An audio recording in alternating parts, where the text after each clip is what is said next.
A delightful breeze and a breathtaking view.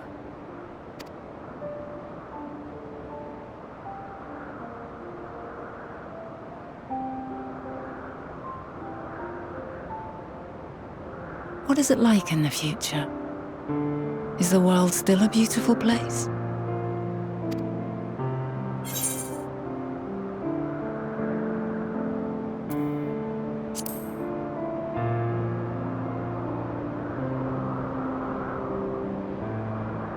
Dark, hidden places, rife with danger. Those have an altogether different, but no less powerful sort of appeal. While we wait, will you not tell me about your adventures? Well, not the portentous events which led you here, but the simple delights all your own. By learning about the future world, I may gain insight into future me's plans. But more than that, I have an interest simply as a fellow traveller. Short of going somewhere oneself, there's naught more stirring than hearing another's account.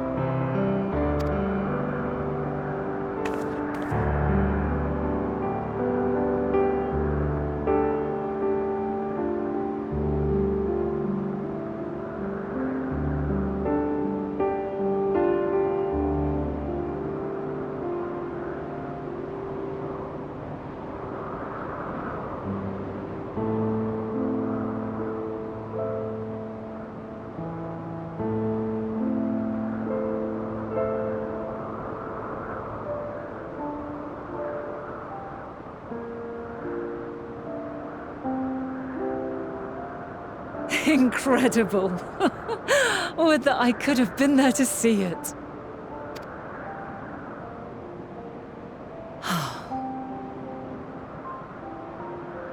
Yours is a harsh and unforgiving world. Yet in spite of this, your brethren hold fast to their virtue. To know that the light of mankind's potential still shines, even in that faraway place, it gives me heart.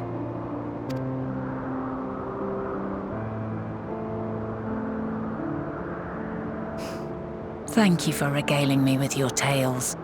I will treasure every word.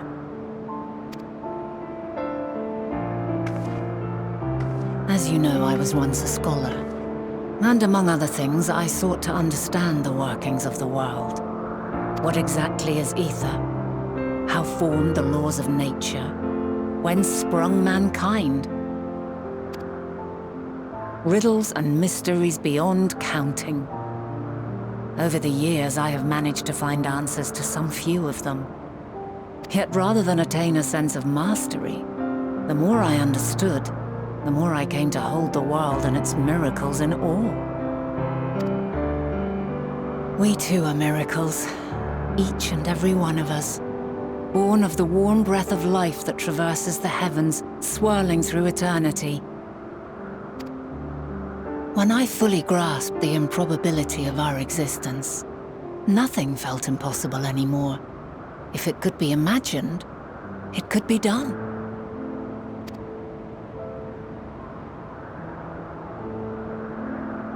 A passion swelled within me, an epiphany dispelling all preconceptions of what was natural and true, and a presence without, immense, yet intimate. Fate, perhaps, holding us in its tender embrace. As reassuring as it was intimidating, how keenly aware I became of creation's fragility, built as it is upon precarious happenstance. I was overcome with an irrepressible urge to know the world more intimately, to hear its voice, feel its breath.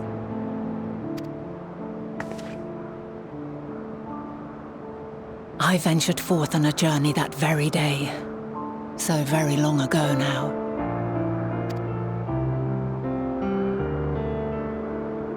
Freed from presumption and prejudice, I saw the world through a newborn's eyes. Everything fresh and new, and so beautiful. Lands that stretched on forever. Skies one could drown in.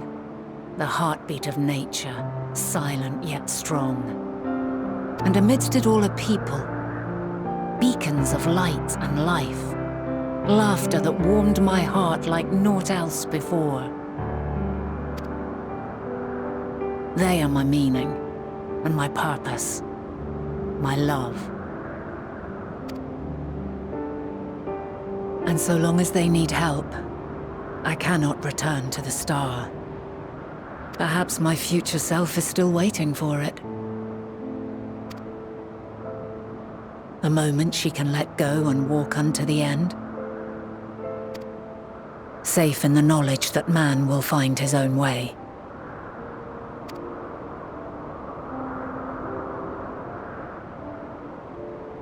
You, who are our future, tell me this, and tell me true. Has your journey been good? Has it been worthwhile?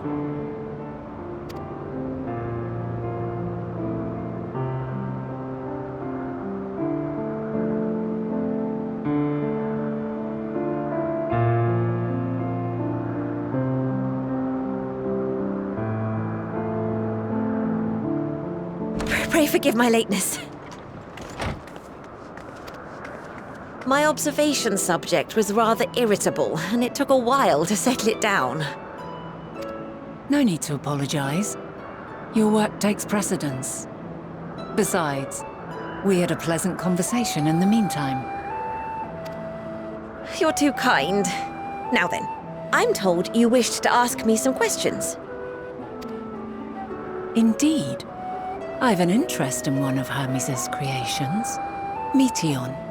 You witnessed a host of them take flight, yes? Oh, that! Yes, I did. 'Twas in the dark of the morn. I'd left the Thalassai after nocturnal observation. As I walked along, I spied a bright light climbing high into the southeastern skies. Then, in an instant, it was gone, like a shooting star, only rising rather than falling. But then another shot up, then another, and another. Intrigued, I made my way to the edge to investigate. And who should I spy on an isle to the south but Hermes and Meteon, the Metea, rather. There were lots of them, and I realized they must be the shooting stars that I'd seen. A dazzling spectacle indeed. Have you spoken with Hermes about this? Oh, yes. The sight left such an impression on me that I approached him about his mystery project the very next day. Alas, he said that he couldn't reveal anything just yet, that he needed to conduct further tests. It shouldn't be long now, though. He often returns to that isle, and I have a feeling he's nearing a breakthrough.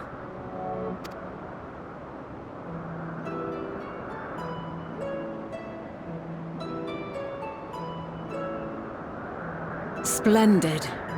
We are likewise eager for the details. Well, that is all we wish to ask. Thank you for taking the time to indulge our curiosity. You're very welcome. It's always a pleasure to speak with other inquisitive souls. Oh, and will you be descending now? If so, I shall link the doors for you. Please.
Twas my intent to finish it, but clearly I underestimated you.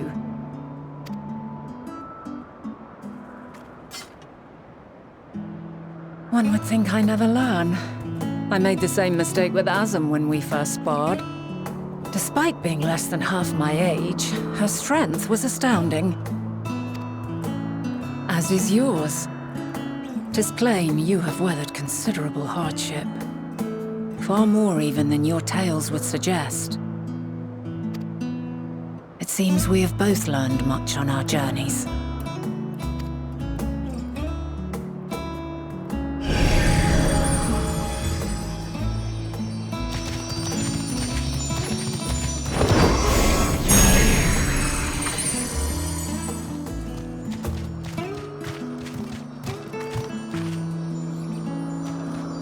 Well now, I dare say he is warmed to you. A boon to be sure. He never forgets his favorites, and is ever eager to come to their aid.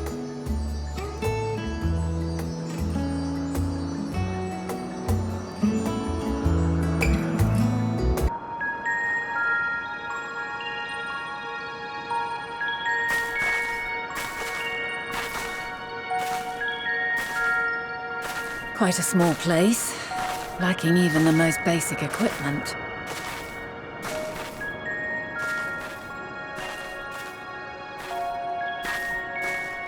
The present may yield no clues, but we may yet try perusing the past.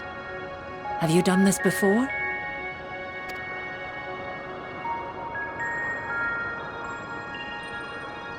So you cannot control the power freely. Worry not. I shall assist you. Come and stand before me.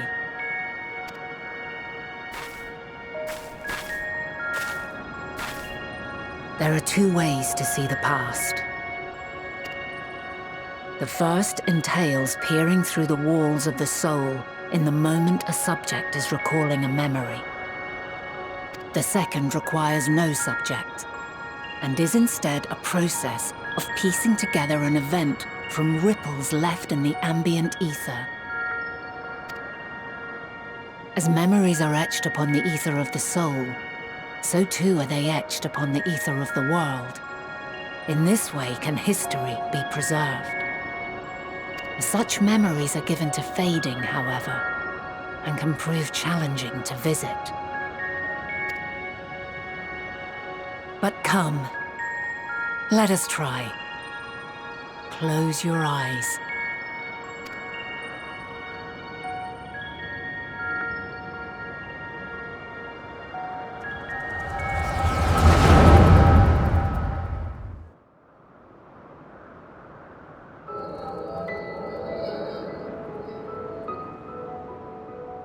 All units fully functional and proceeding on course towards their respective stars. Estimated time to completion of survey is 108 cycles. End of status report. Severing connection with shared consciousness.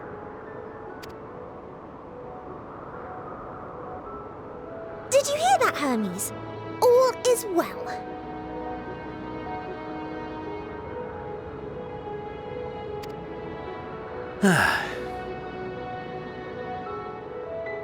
Yes. Good tidings at long last. Every step of the way, I've been reminded how little we understand creation. How the universe defies imagination. But soon we won't need to speculate. We'll know the answers. What others live for. Indeed. And we'll owe it all to you and your sisters. I wonder what answers we will get.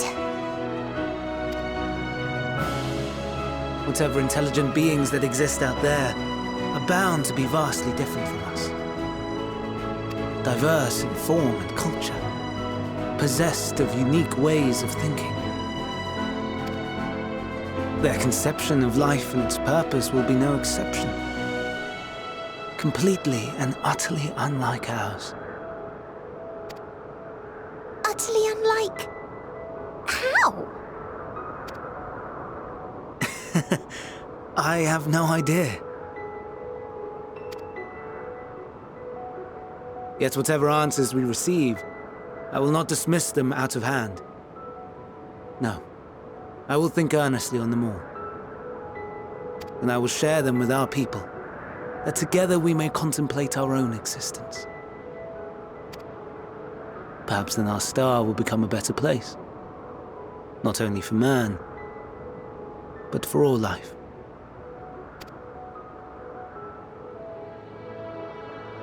Meteon, though I gave you wings to soar the heavens, I did not teach you how to walk the earth. So loath was I to bind another living being. In the course of your long journey, you will learn from those you meet, learn to walk and run and so much more. And when you return, older and wiser, we will have a celebration to mark your homecoming and coming of age both. Will there be apples covered in syrup? And how are you supposed to eat them? Rather than food, perhaps...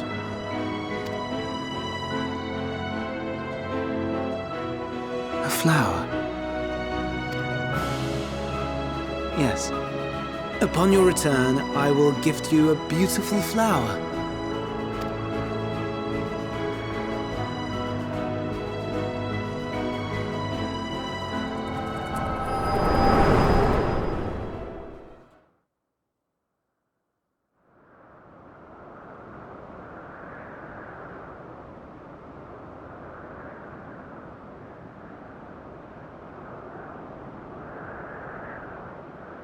So, what is your opinion?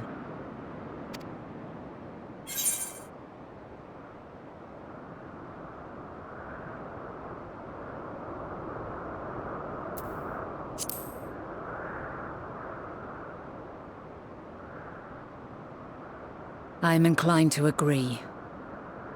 As we had suspected, the two are somehow involved. Yet 'tis difficult to believe that they would deliberately seek to end all life.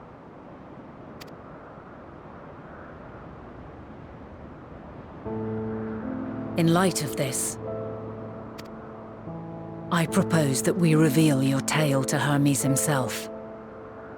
If he does not wish for the final days, as we believe, he may well join us in pursuing a solution.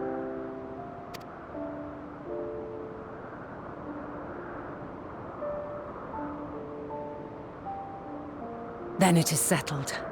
Let us seek out our friend with all swiftness. 'Twould not do to let such a pure soul be blackened by tragedy.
My apologies for keeping you waiting. I understand there is a matter you wish to discuss. Aye. A matter of the utmost gravity, if one can suspend disbelief. Go on then. Tell him what you told us, who you are and why you came.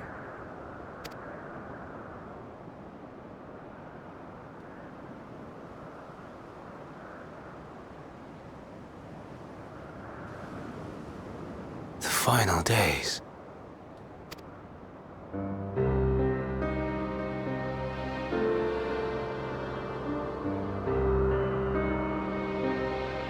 The phenomena observed during these star-encompassing calamities is likely the product of a dynamis reaction. And none is more versed in the applications of this energy than you, Hermes. I must stress that we do not believe you would desire such destruction. We come not to lodge accusations, but to beg your wisdom. And so, distressing though the exercise may be, I ask that you share with us your opinion on the matter, on the assumption that our visitor's tale is true. Even you, Vana.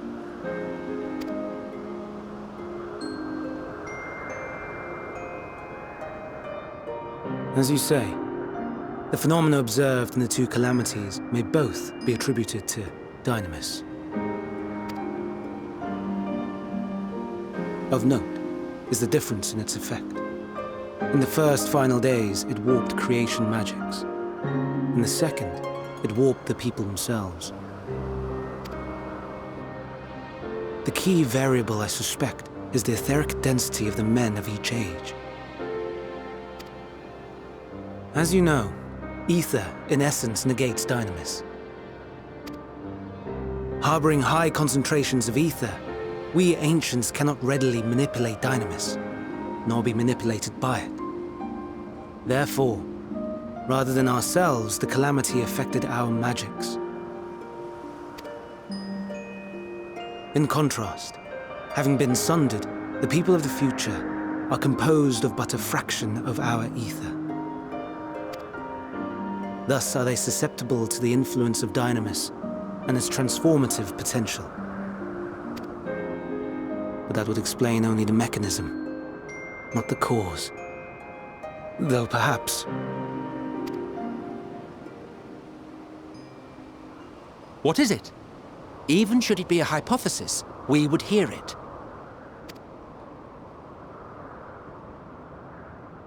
dynamis is an energy put in motion by feelings. Feelings for which there must first exist a source. A source to which the victims must be attuned. One that harbors the selfsame negative emotions. Elsewise it could not be the agent of such extreme change. So it wasn't the stagnation of the celestial currents. Someone, or something, is instigating the star's demise.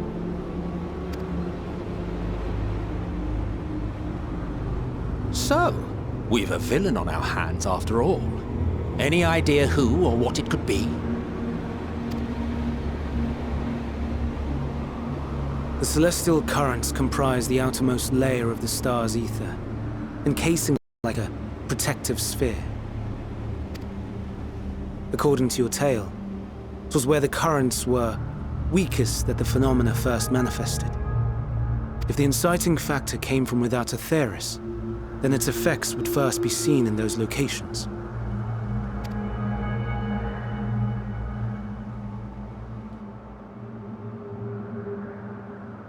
Greetings. Can you hear me?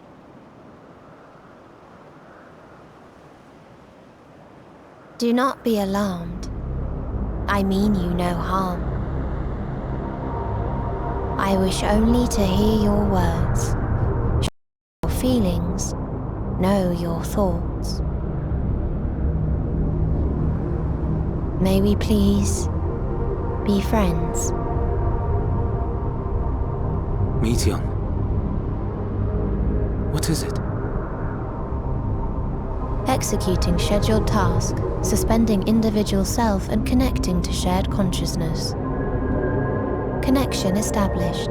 Commencing status report.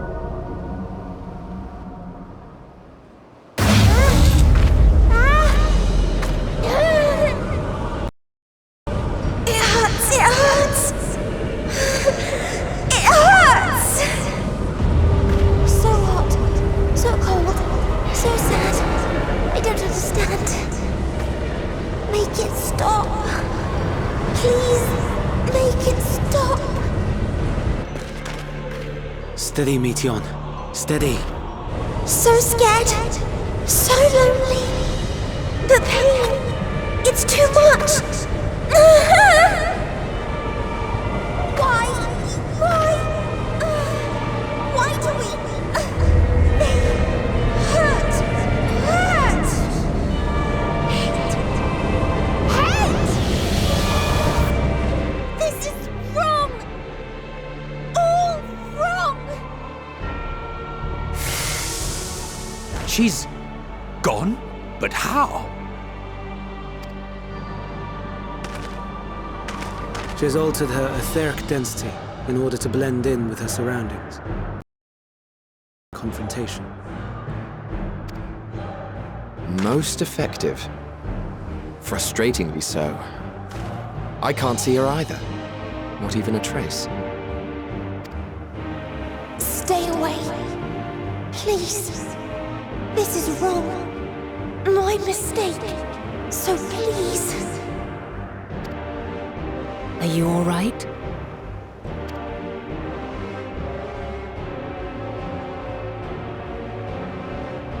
In your mind? No. We only heard her speak the instant before she vanished. Of course. When communicating without words, Meteion also employs dynamis. That will explain why you were able to hear her, when we could not. Then you are our best chance of finding her. Follow her voice and try to track her down. Hindered though we may be, let us split up and search as well.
Give chase! We shall herd her into the shelter.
Please, Meteion. We must speak.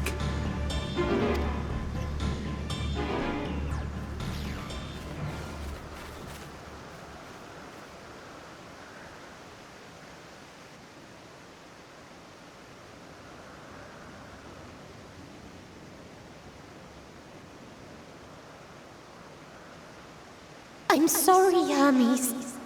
I'm so sorry. If someone can hear these words, then please... Please protect them. Protect them all.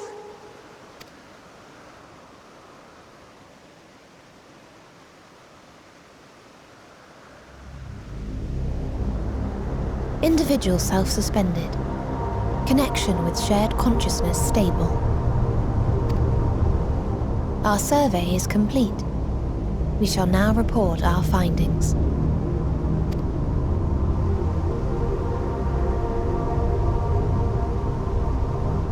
All units safely arrived at their respective destinations. Seeking answers to Hermes' question, we attempted to make contact with the intelligent denizens of each star.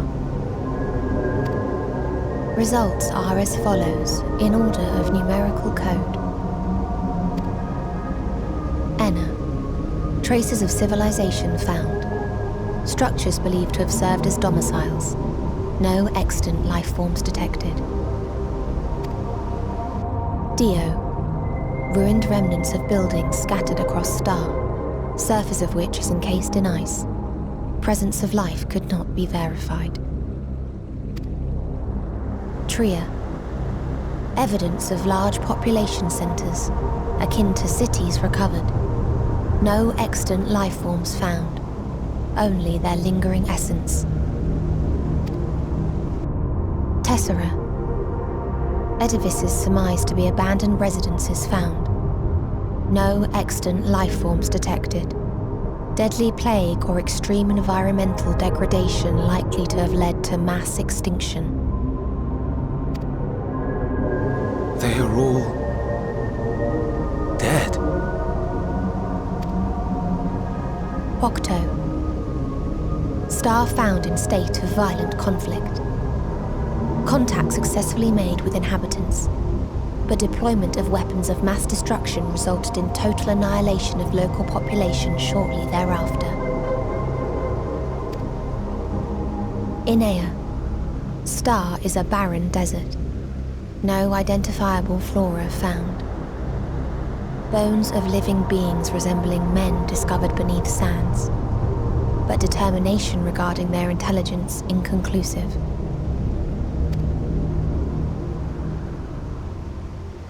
Remind me, Hermes, what exactly was the question you entrusted to Meteion?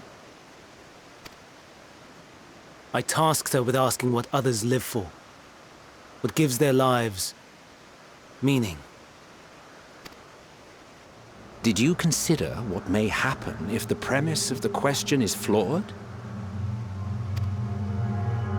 To be able to answer it, one must be living and desire to continue doing so. But if Meteion finds no living beings in the course of her journey, or none who desire to live, what then? What answers would she derive from their silence?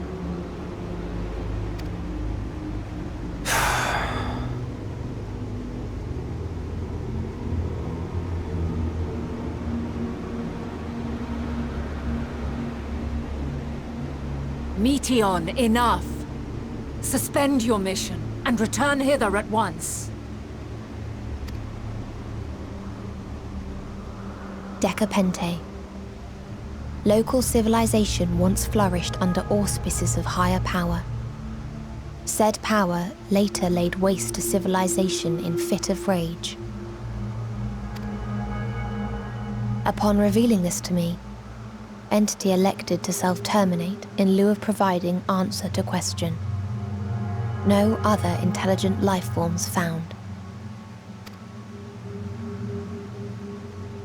Turning a deaf ear, are we? We are taking Meteon back to Amarot. As I understand, we will need her if we are to bring back all of her sisters. Yes.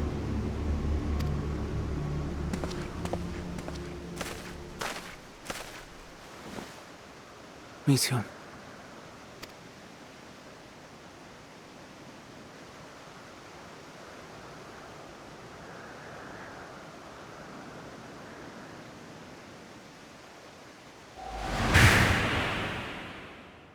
It isn't right, is it?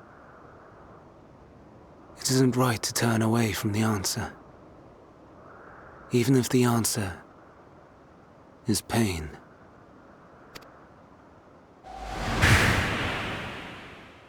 Even if we aberrations must scream ourselves hoarse to be heard.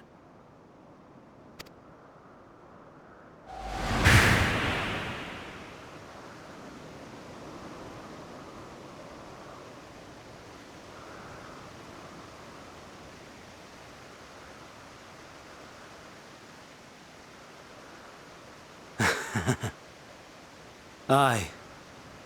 Whatever answers we find, I will not dismiss them out of hand. These words I said to you, and I will hold myself to them.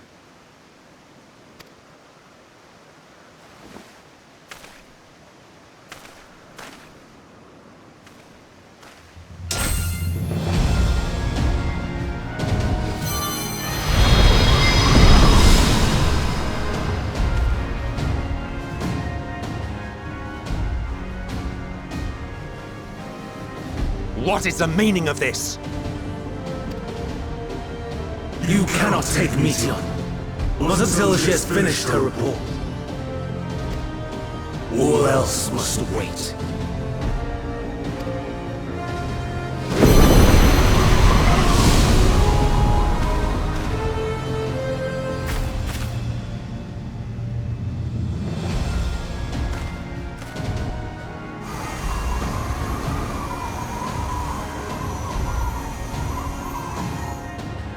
You fool!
So, it comes to this. I have no wish to fight, but this time, I cannot yield. Though the world may think me a mad, desperate fool, I will hold fast to my conviction.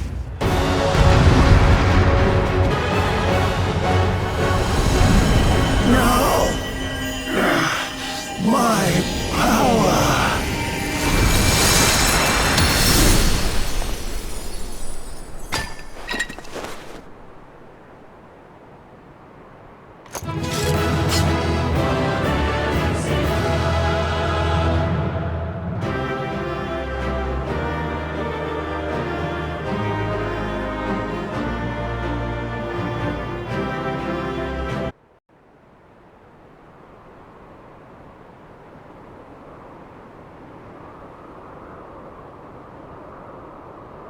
It's over, Hermes.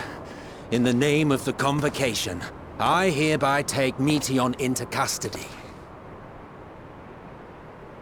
And setting aside the matter of your nomination, you will come with us too. We require your knowledge to assess and resolve the situation.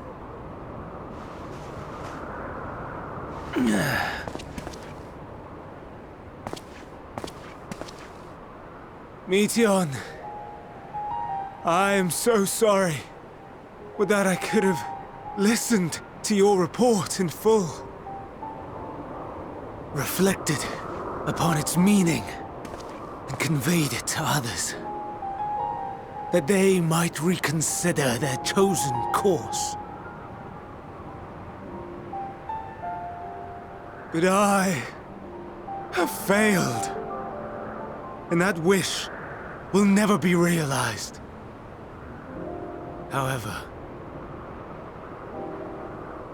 ere our fates become the province of others, I bid you tell me just one thing. Was there happiness in those distant stars? Was there a reason for living?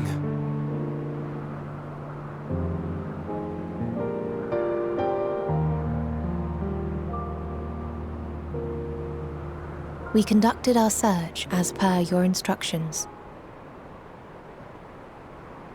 We scoured historical records, communed with the spirits of the deceased, heard the final testaments of the dying, welcomed their shadowed hearts into our own. One race had striven to create a world bereft of animosity. They renounced relationships to avoid interpersonal strife, and in so doing brought about societal collapse. One race had renounced war and devoted itself to the enrichment of its people. They were conquered. Though they destroyed the enemy in reprisal, they could not regain their former glory. One race had concluded that finite time was the root of all woes. Aspiring to shatter its shackles, they went in search of infinity. They discovered nothing is infinite, and that neither time or death can be cheated. Disillusioned, they gave up on the future and themselves. One race had discarded all things that gave rise to sorrow, hoping to have only joy. They found joy lost its savour in the absence of sorrow, and lost their will to live. Though worlds apart, these peoples shared a belief. The belief that they had tried their best. That they had tried to fulfill their potential with every step and success. In the course of which, they learned the truth. That that they would never be free of fear and sorrow, anger and despair, of loneliness, so long as they yet lived. Even now their souls cry out for oblivion. And to this song of anguish, I lend my voice. We lend our voice. Oh, beloved mankind, shimmering jewels of beautiful Etheris, rejoice, for we will free you from the cruel yoke of existence. There is no need to struggle in vain, for in nihility awaits salvation. You will know peace and serenity, and it will be beautiful. We will make our nest at the edge of the universe, and there in the dark of dead worlds hold sorrow and suffering. There we will sing, our chorus ever louder and ever clearer, that our song may reach even this ether-shrouded star. Such is the answer we have found in the stars. Such is the gift we now offer to Etheris.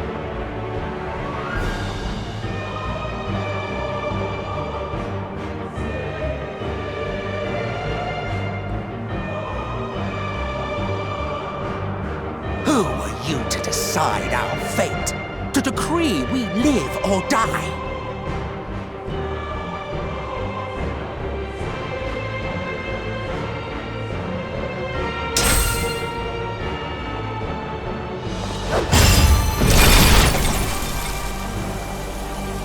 Have you lost your mind?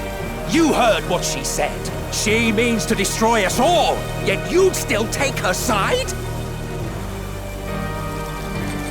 In the name of the star, we have discarded those creations that we deemed flawed.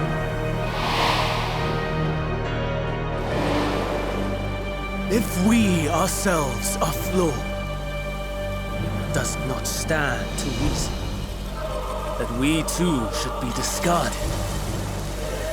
That is sophistry, and you know it! Perhaps it is.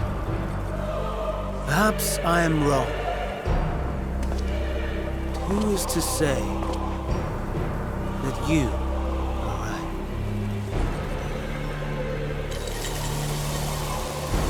Let us settle this with a determination. In my authority as Chief Overseer of Elpis, I will make a judgment on man's fitness to exist. If he can learn to value all life and retain his will to live, even should his end be justified, he will surely find a way to avert his demise.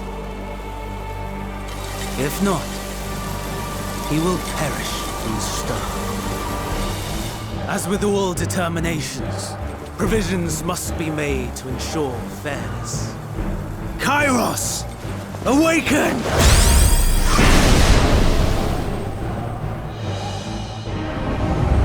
Memory reconfiguration system Kairos activated. Awaiting instruction. Command. Universal memory alteration. Target area. Catesis Hyperborea. Starting point. Arrival of Emmet Selk of the Convocation at Propylion. Endpoint. The present. Erase the memories of all events and replace with a vague recollection of the following. I was here, preparing to demonstrate the functionality of Kairos to Emmet Selk and Hither Days. Meteon's shared consciousness became unstable. She and her sisters could not sustain their existence, and all dissipated with a burst. The resultant shockwave accidentally triggered Kairos, which erased several days of memories from all present. Execute. Command acknowledged. Initializing. 3 processes remaining to execution. Bravo. I dare say one would be hard-pressed to make it fairer. Everything that you told us, everything that has happened, the fact we've even met, it will all be gone.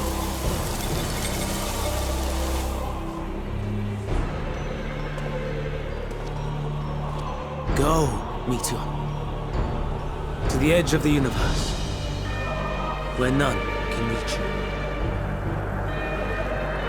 Hermes, won't you come with me? If you were to shed your flesh, I should be able to carry you.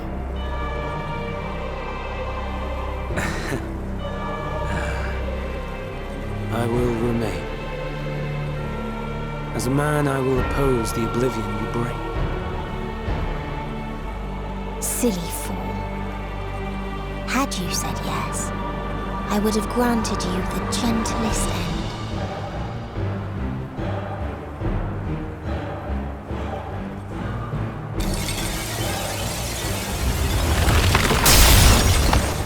This ends here!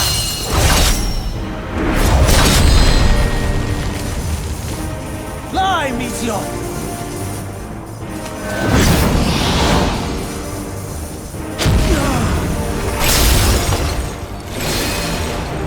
That is far enough, Hermes! Argos, to me!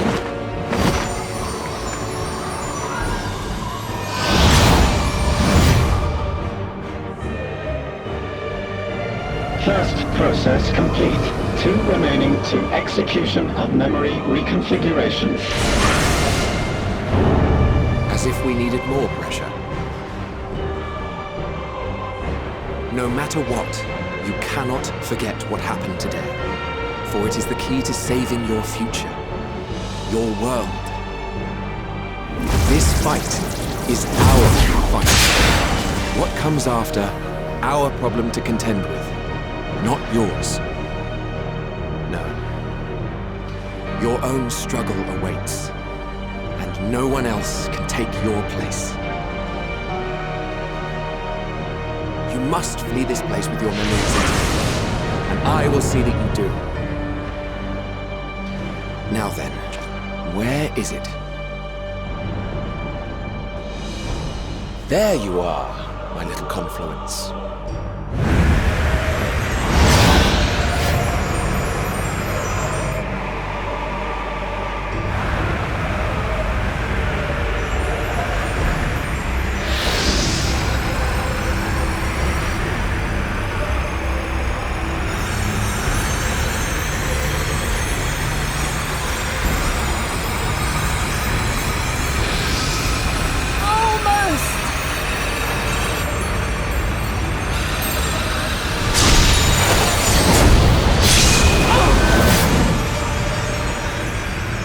Very well, then. You may elude us this day, but not forever.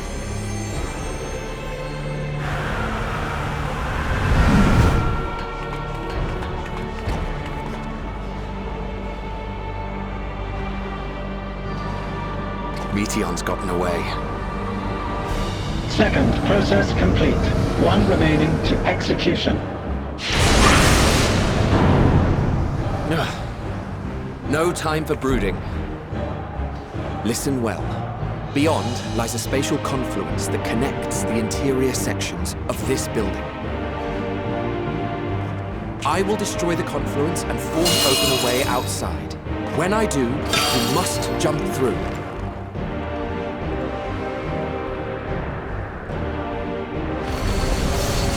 I cannot tell you how sorry I am. But neither can I let you escape!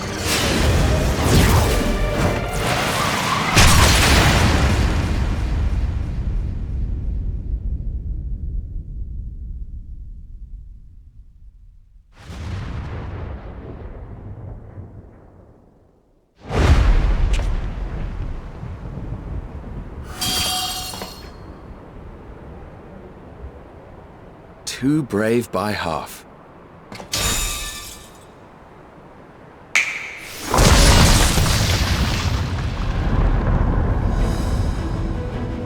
Exemplary work, as always, MSQ.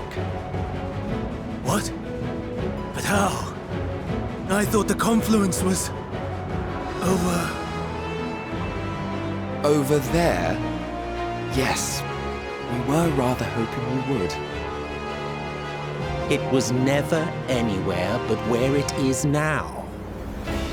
The instant those two began making their way towards nothing, 'twas clear the plan was a diversion. I'm quite incapable of destroying a confluence, I must confess. A gambit brazen beyond words. Though we've grown accustomed to reckless improvision due to the antics of an incorrigible associate. Though, in the case of certain present company, incorrigible is an understatement. Honestly, I'm beginning to suspect it's a requirement for every Azen.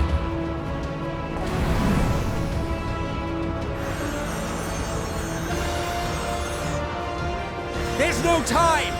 Quickly! Even now, I do not believe your tale. I would not suffer us to walk such a wretched path. Still, if it must be said, do not squander it, the legacy I leave you.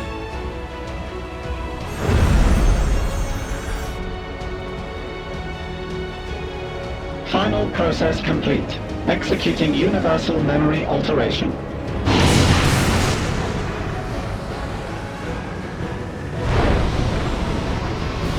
Go, Argos!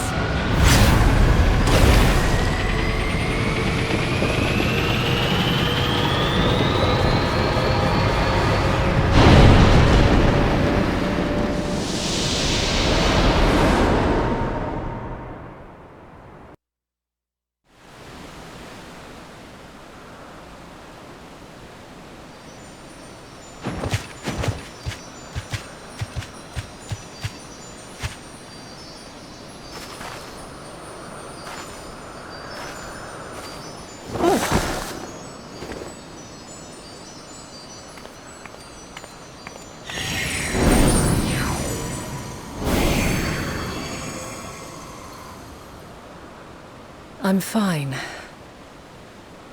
Just a little tired.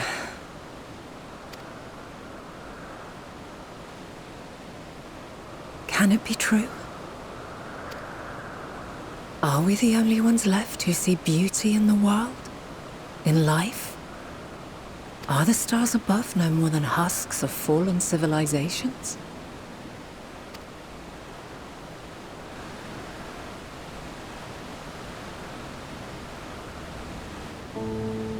And yet, I feel her. Though she is unimaginably distant, I feel Meteion's presence, and the place where to we must go.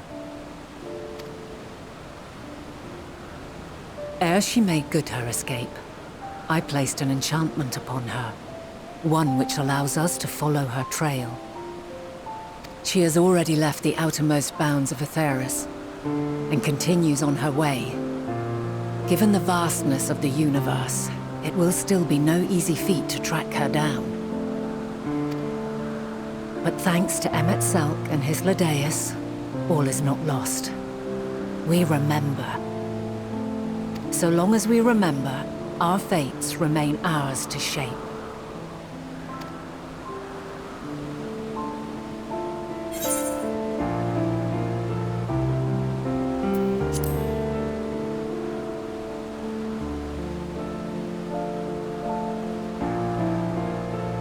I'd like to know too.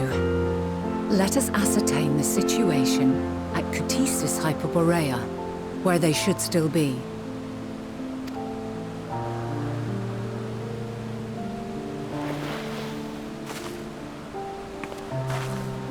Given the likely state of their memories, however, it would be imprudent for us to approach them directly. In which case...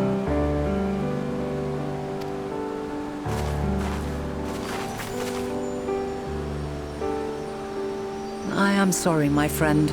I've asked much of you this day. But may I trouble you one last time?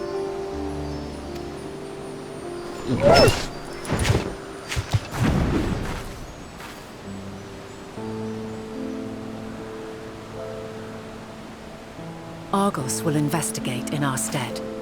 We will share in his consciousness and see and hear as if we were with him. Now, close your eyes and open your mind.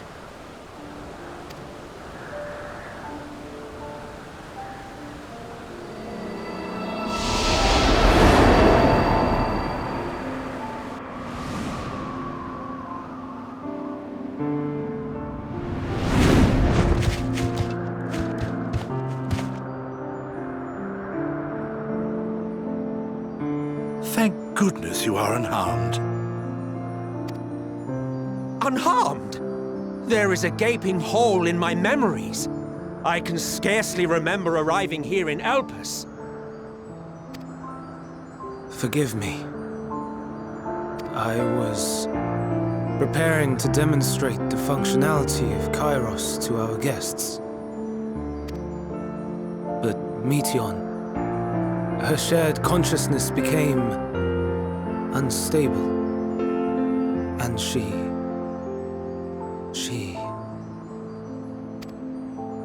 So, that's what prompted the state of alert.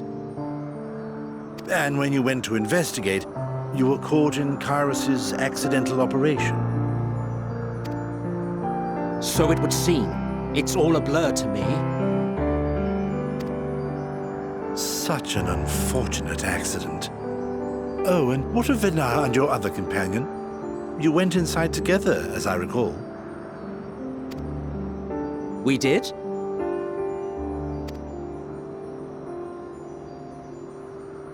If Venar was with us, I have no recollection of it.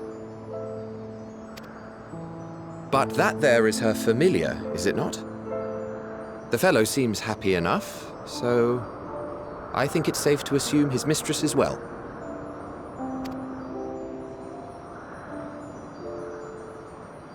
I haven't the slightest notion who this other companion might be, however.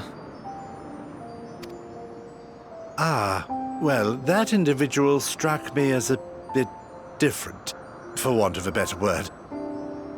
Perhaps it wasn't actually a person, but some manner of creation. Curious. I must ask Venar about it when next we meet.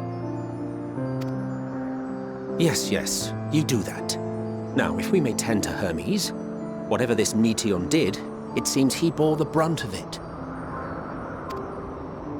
Once you are fit to travel, you will return with us to Amarot. We need to make certain there are no other ill effects. Also, I am here on business of the 14. We've already had the conversation, like as not, but since your toy wiped my memory, we'll have to have it again.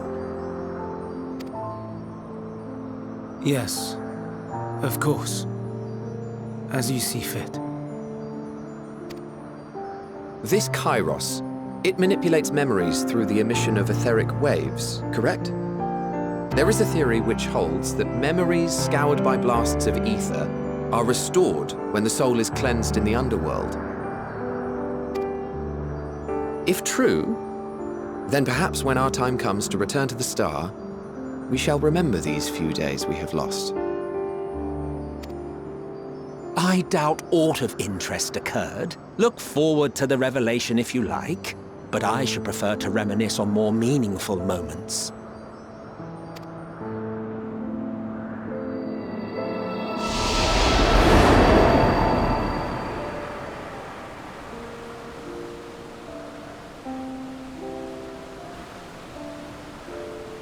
Let us rest. If only for a while. After all, you and I... Oh, we still have a long, long way to go.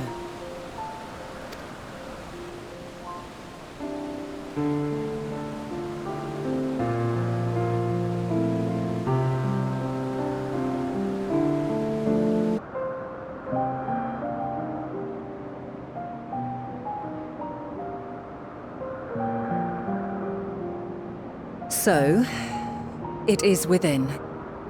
The portal that brought you hither, and will take you home.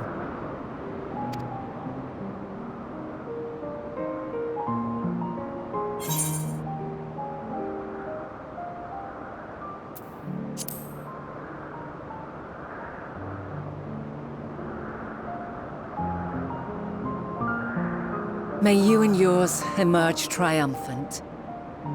Make use of the knowledge you have gained, that your days in Elpis and our friend's sacrifice be not in vain. With Meteion free to pursue her designs, 'tis only a matter of time until the final days are upon us. We must be ready. From fortifying our defenses to securing our escape, there is much to be done. In spite of this, we cannot allow the report that set this calamity in motion to become common knowledge. Were the masses to learn the fates of the other stars, I fear the situation would spiral out of our control.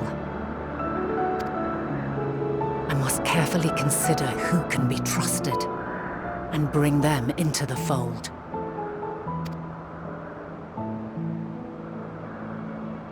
Ordinarily, I wouldn't hesitate to call upon the 14. However, it was the desire for a fair determination that drove Hermes to attempt to erase our memories. And were he made aware of his actions, there is no telling whether he would remain a friend or become a foe. Alternately, we might try to alienate him from the convocation. Yet in doing so, we would deprive ourselves of a brilliant mind who would be invaluable in the crises to come. Quite the dilemma. Which is why I must work independently of the convocation. Regardless of how we proceed, if we are to permanently avert the final days, we must be equal to Hermes' challenge. We must prove that mankind is worthy to exist. And this hinges, I think, on how we confront the all-consuming despair that accompanies a senseless and seemingly inevitable end. Bewildered and divided, we would perish like the peoples of those celestial ruins. We could not hope to survive the final days, much less take the battle to Meteion at her nest. We must find a way to defeat despair, to unite and prepare as many as possible for the struggle ahead.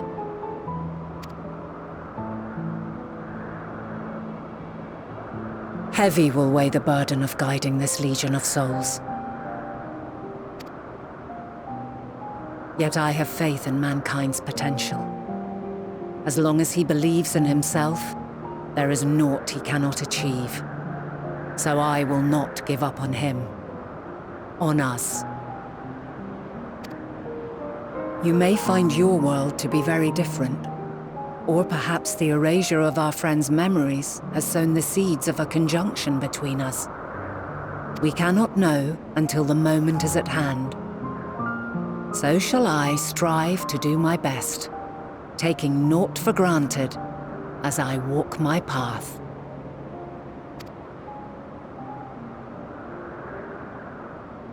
And I pray you walk with me to the end. As you move forward, so too will I, as will all, resolved to fight for the morrow. And when mankind has found the strength to stand against despair, we shall silence the song of oblivion. She who sings it will learn our journey is far from over. This I promise.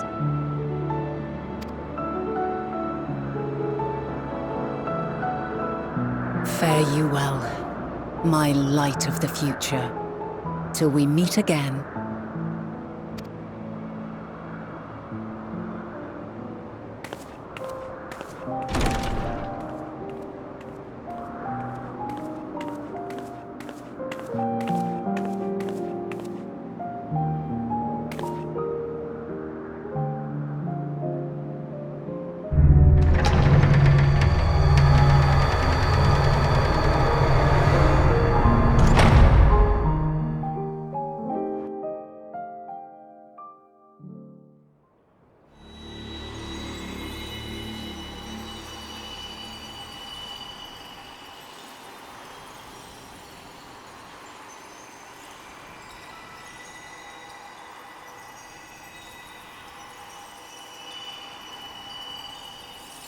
From this day forth, I shall strive to bring honor to the seat of Vandani.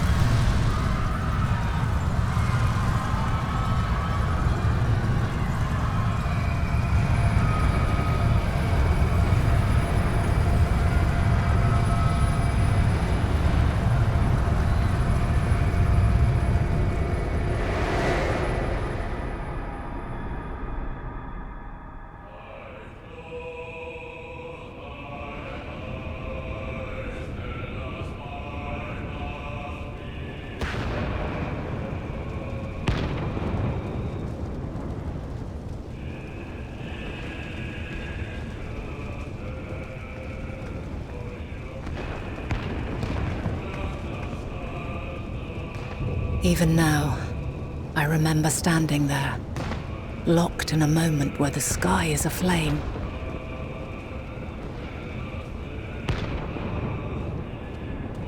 Where stars fall as tears, and screams darken the seas. Where resignation rots the trees.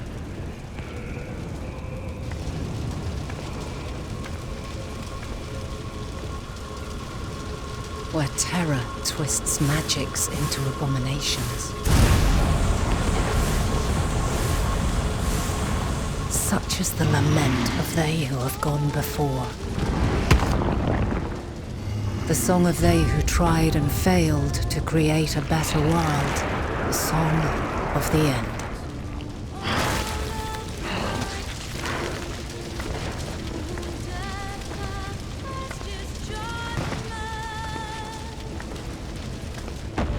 That which hides at the edge of the universe is no longer hope's creation.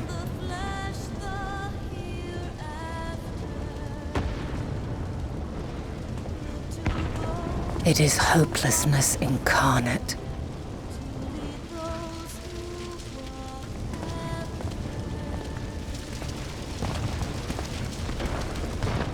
That day, mankind saw half of its number sacrificed to bring forth Zodiac.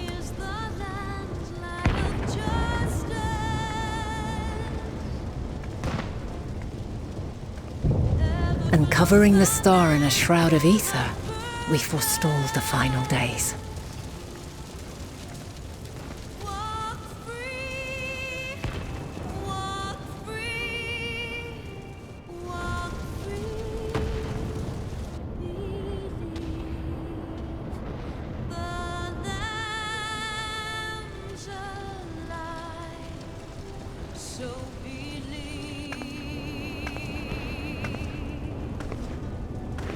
Yet the cries echoed still. We wept for innocence lost, wailed for death inevitable.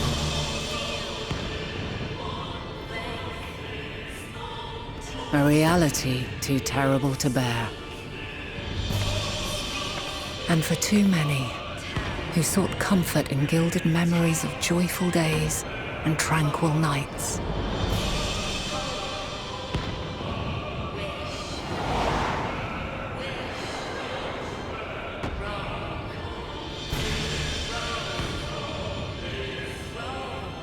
This is all wrong! Why must we suffer so? It needn't be like this. No. There must be a way to restore things to the way they were. To reclaim the perfect paradise we once had.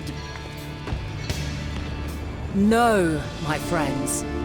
Suffering exists, and we cannot pretend otherwise. No civilization, however great, could eliminate it. If we would live, we must accept it as our constant companion. Let us not seek to forget this tragedy.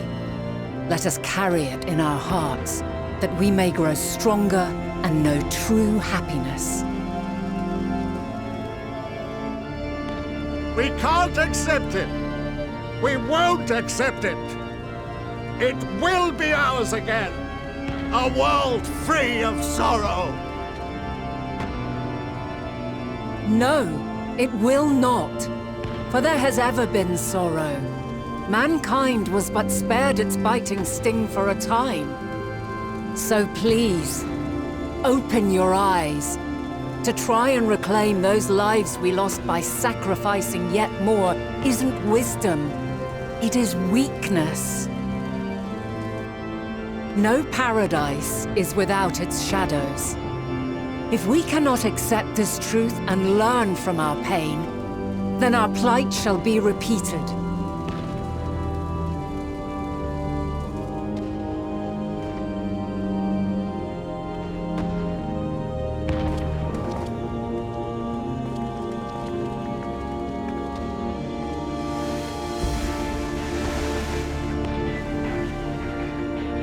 O mighty Zodiac! God, born of our boundless faith, we bid you, hear our prayer. Accept this offering of lives, and deliver unto us the lives we once had. Deliver unto us the days of old, the days when the star was a font of love, and we knew naught but bliss.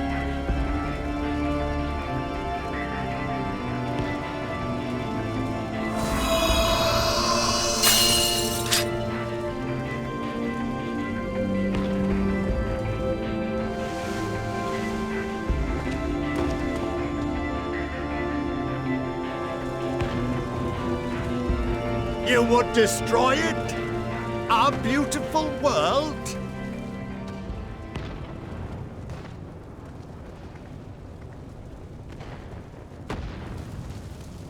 Lands that stretched on forever. Skies one could drown in. The heartbeat of nature, silent yet strong. And amidst it all, a people. Beacons of light and life. Laughter that warmed my heart like naught else before. They are my meaning and my purpose. My love. In spite of, or perhaps because of this, I choose to believe in mankind's potential, in his ability to find a way forward. So let there be no way back. From that temptation, I sunder us. No more shall man have wings to bear him to paradise. Henceforth, he shall walk.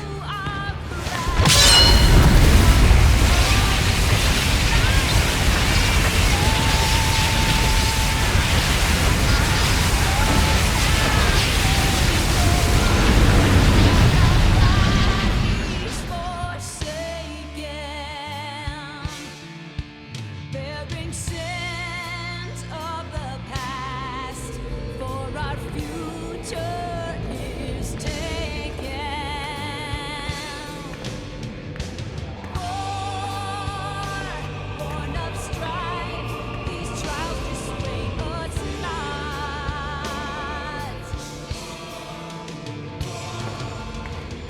All is excruciating pain. I breathe fire and torment.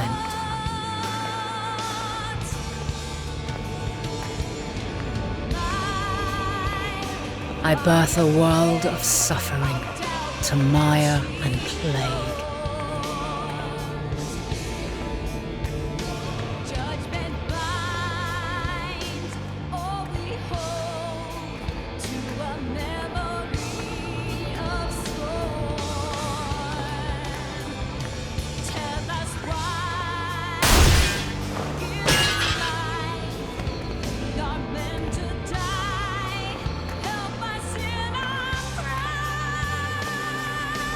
In one fleeting moment, lives come and go, ever moving towards the unknown. And in that fleeting moment, they cry for the answer to the question. Why, given life, are they meant to suffer, to die?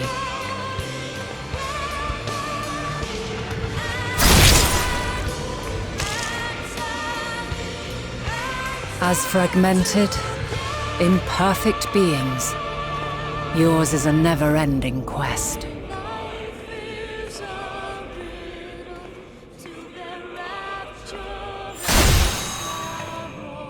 A quest to find your purpose, knowing your end is assured.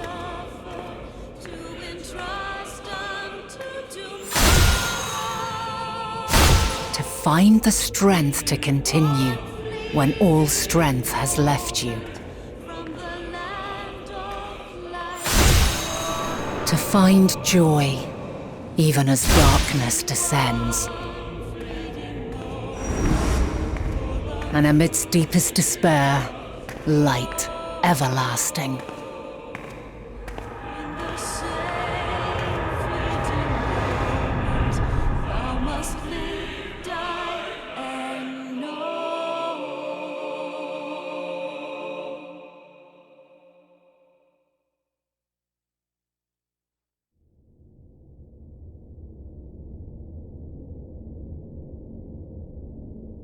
A conjunction has begun to form, an intertwining of your time and mine.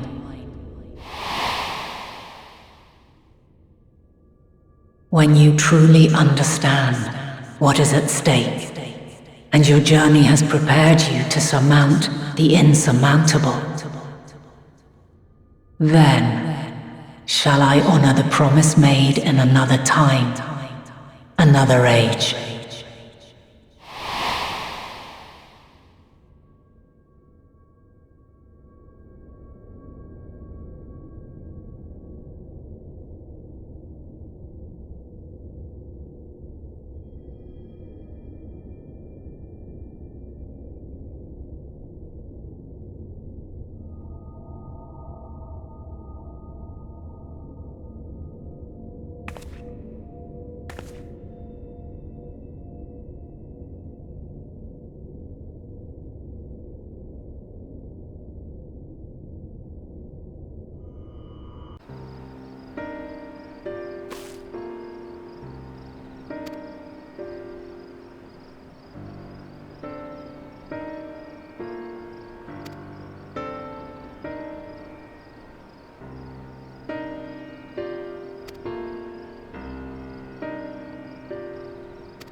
No.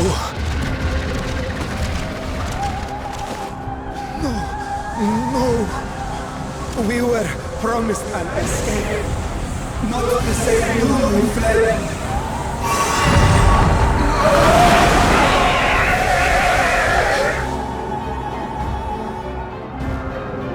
I shall not meet my final days here in this blasted waste. Calm yourselves!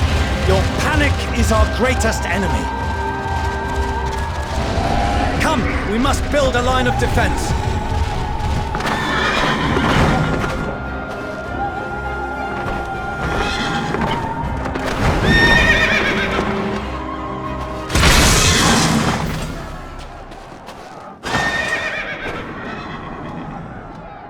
How?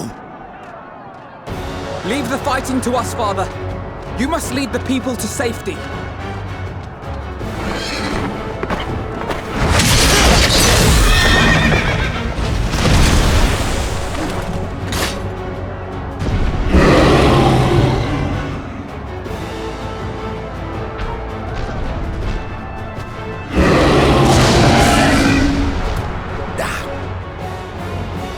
I can handle this pair. You shall tend to the refugees. Let us be about it.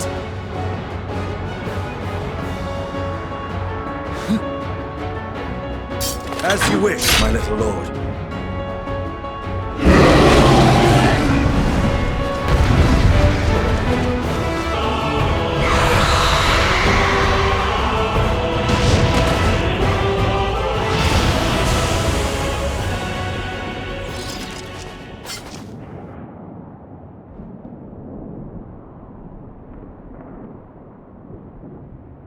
Help!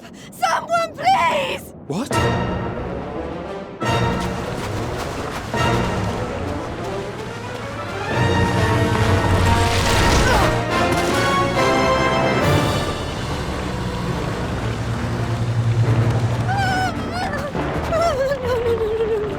Don't. I don't want to die. Forward! Let not a single fiend escape!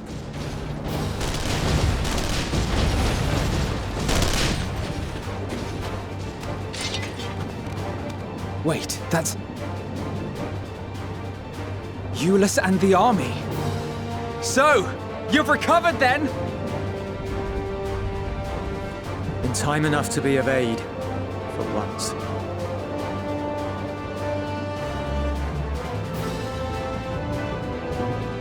We can speak of it more later. For now, we must fight!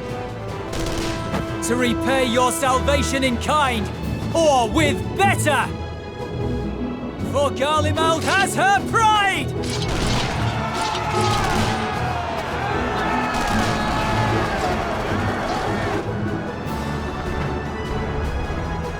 Of that I've no doubt.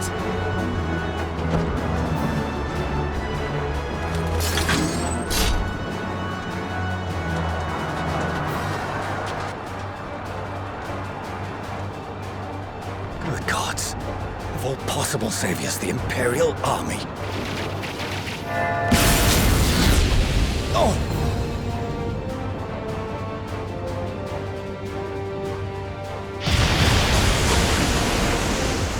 I had hoped to take all of them down at once. Think a withdrawal might be in order? Oh, sod that! You know who would never abandon these people to their fate. To be devoured by their former friends. That'd be beyond cruel. These beasts must fall here and now.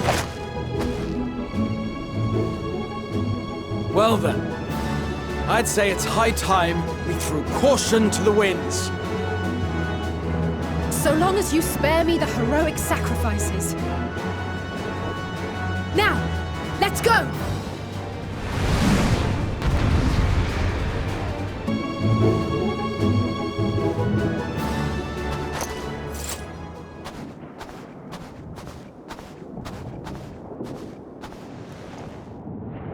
There's not the barest trace of ether. Maybe there really is no way to bring them back.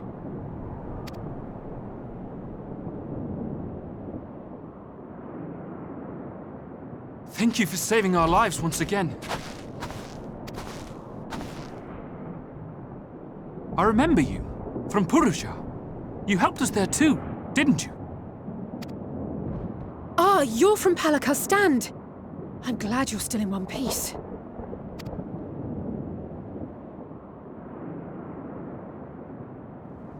Or you will be, once I see to that injury of yours.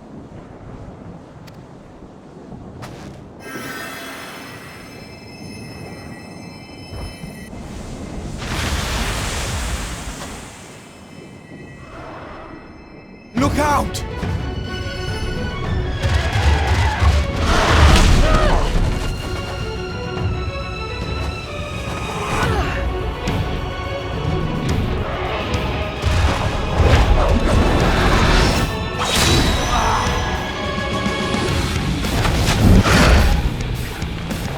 Get out of here! Quickly!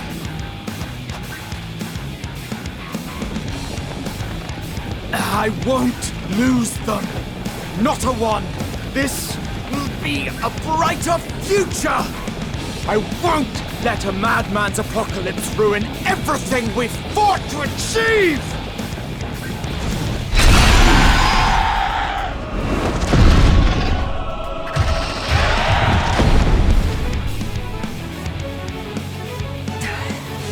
Get it together, Alize. You're embarrassing yourself. And in front of Father, no less. You might never measure up to our champion.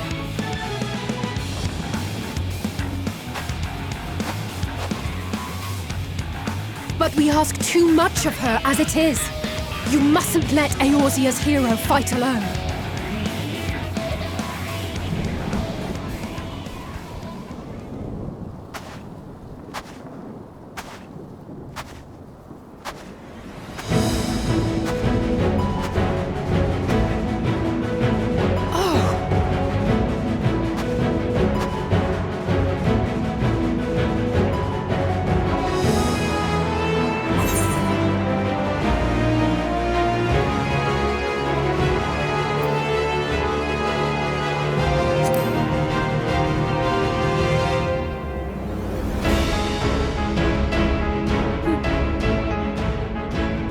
I can look after myself, you know.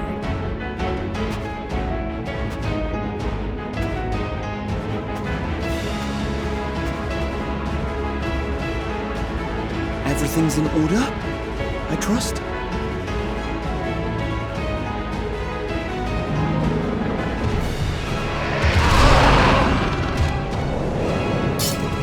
I've had enough of this rabble! Come on!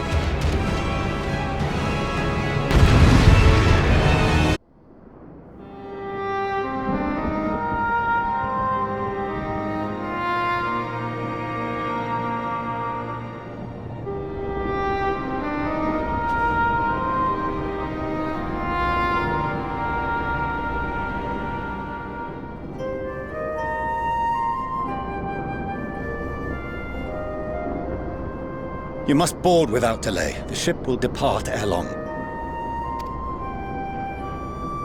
Your offer to host us in Sharlayan is most appreciated. But will the final days not soon fall upon it as well? Your hesitation is not unwarranted. The satrap entrusted me with your lives, yet I have failed your comrades. Nor are you wrong to fear that this corruption will continue to spread. I cannot promise you complete safety, even in my homeland.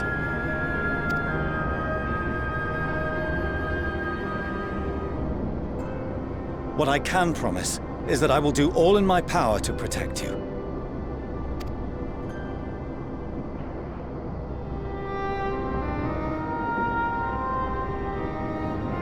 That power is not inconsiderable. Even now, my countrymen are preparing the vessel that will deliver us to a sanctuary on the moon. Join us on our journey there, and beyond, to new horizons. Come to old Sharlayan. Please.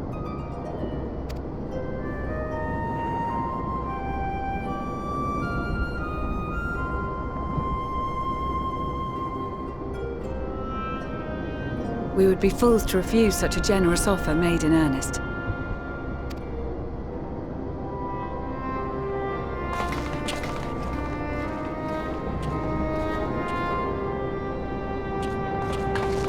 It seems they've a new destination.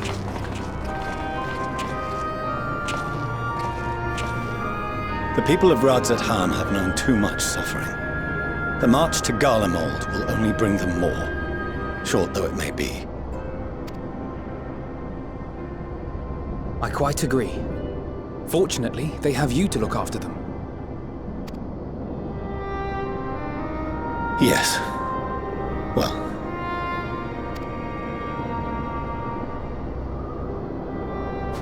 Behind you! Just there!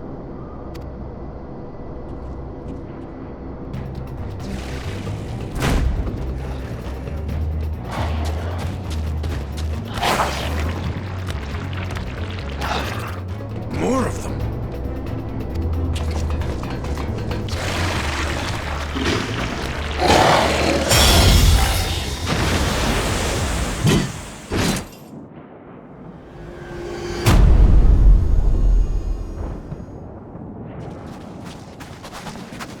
Xenos! Here!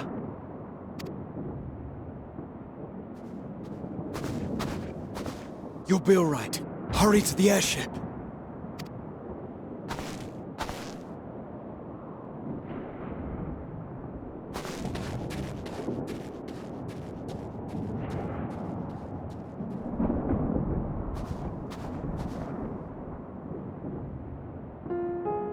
Why have you come? A heretofore unseen beast. 'Twas ripe for the slaying.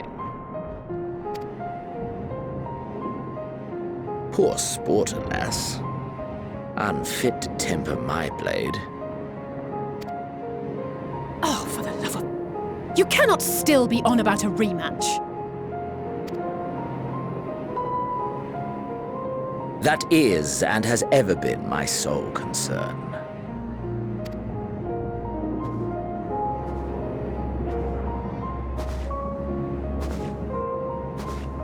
You, on the other hand, are fixated on a different quarry. Your passion pales before mine, yet neither hate nor despair seems sufficient to recapture your misdirected bloodlust.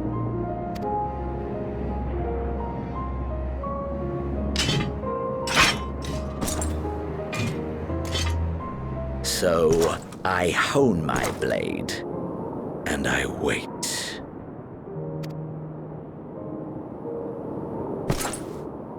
That's it. That's all you care about.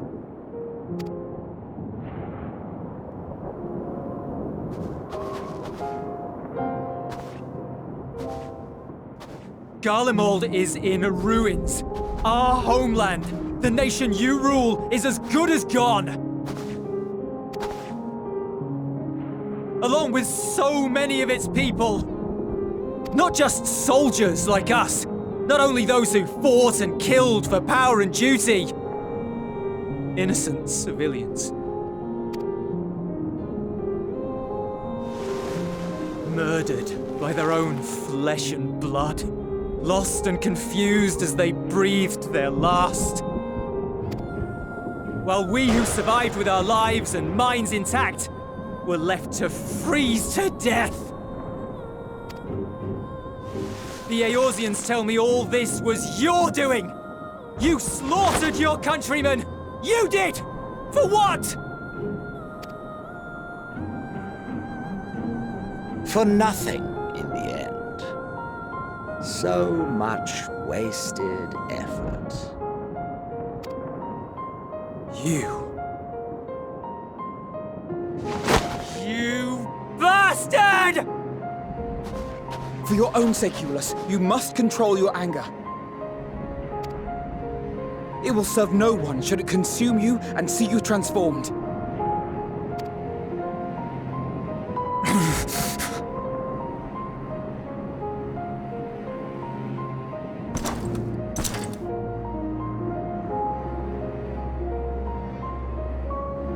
Would you be happier had I a good reason?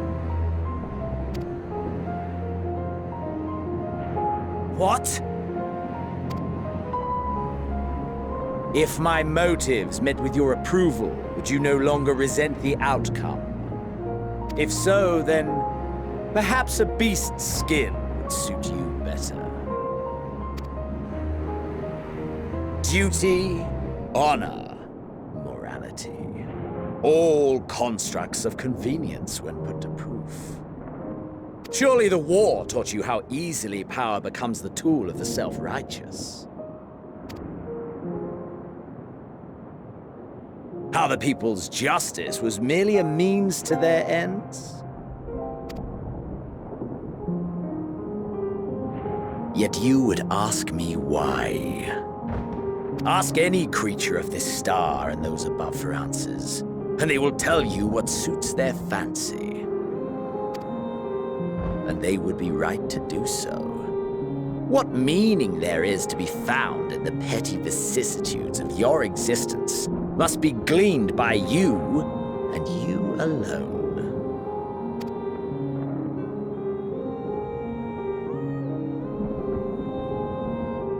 Should you seek it in battle in the fruitless pursuit of my demise, then come. Assume your rightful place as a notch on my blade.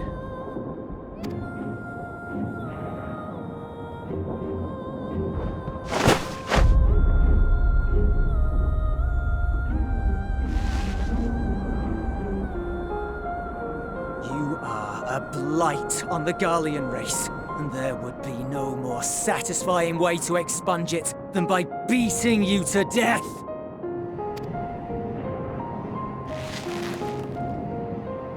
But I will not be party to another tragedy. I refuse to lose anyone else because of you. So go. Go! And may we never suffer your madness again!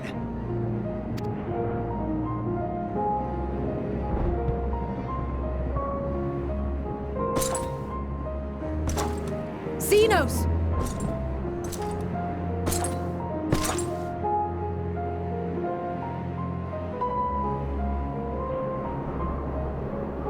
Perhaps you found meaning in living this way. I cannot deny you found strength. Yet if you only pursue your hedonistic pleasures and pay no heed to the plight of others, then no one will give you the time of day. You will never get what you want, not even the battle you pine for so dearly. You'll be alone for an eternity, and you'll deserve every agonizing second of it.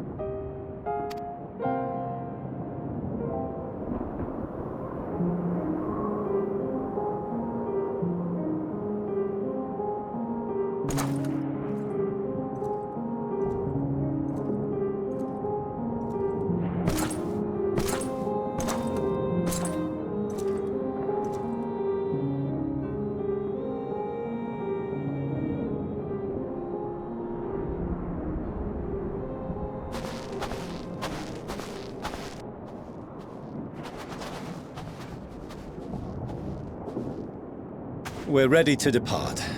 The refugee ships will be leaving shortly, but I've asked mine to remain for the time being. There's room enough for you to join me on it, if you wish.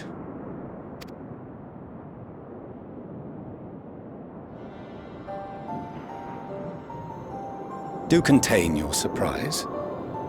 I needn't agree with the Scion's methods or intentions to acknowledge that their deeds are deserving of gratitude. We appreciate the offer. But might I ask why you are delaying your departure? I presume it is not solely for our benefit. I must visit Garlemald ere we return to Sharlayan. Having caused such an uproar, 'tis only meet that I explain myself to the Ilzabard contingent.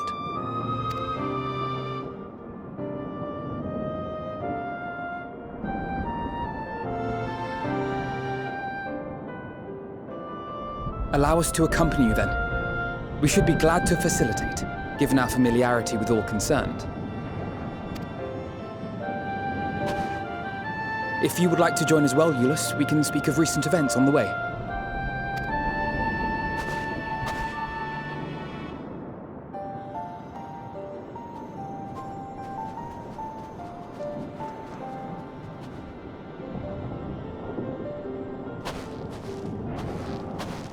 He'll be after your seat on the forum next.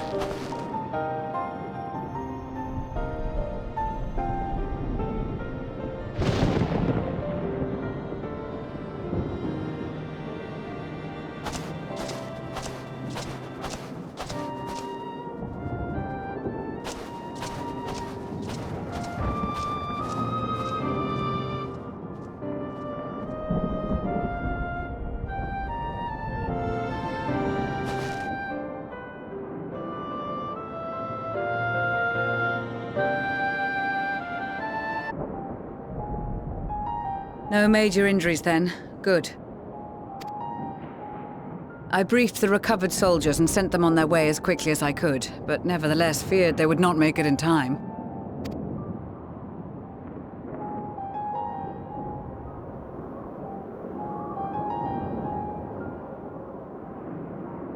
The additional support was invaluable.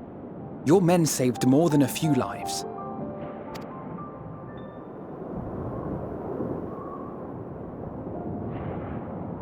Though not all, I regret to say.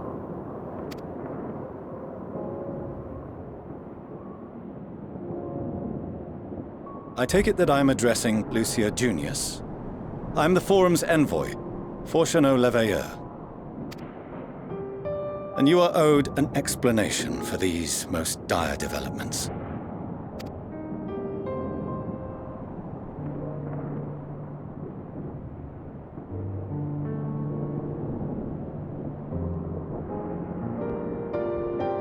Another trial wrought by the final days. I was beginning to suspect as much. You doubtless feel some consternation having been forced to abandon your original plan. But trust me when I say you were right to send the refugees elsewhere. Beasts have been sighted within the capital. Perhaps it was a stroke of grim fortune that the population was decimated beforehand, as they've yet to appear in any great number, but in time. In any case, Maxima leads the remainder of the contingent in an effort to cull the creatures and evacuate the populace as we speak. Once the airships are taken to the skies, I pray your men can be persuaded to join him. You'll permit us to retain our weapons? I wouldn't have sent you after the Scions were I expecting you to stab them in the back. And I, for one, would not consider past transgressions more relevant than future contributions. Regardless of the circumstances that saw us at odds before, we need men of courage now, more than ever.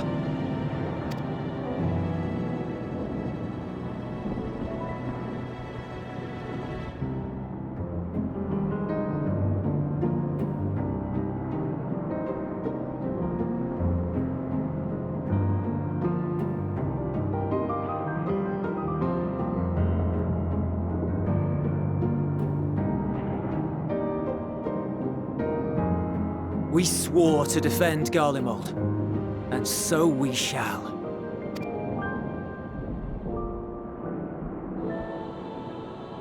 It seems you have everything under control. You will excuse me then, for mine own duties await. A moment, Master Forchano. You did desire to express your appreciation for services rendered, did you not? I did. Though if you intend to again ask that Charlian alter its course, you will find my gratitude insufficient. 'Tis nothing so onerous. I wish to hear the details of this grand endeavor of yours.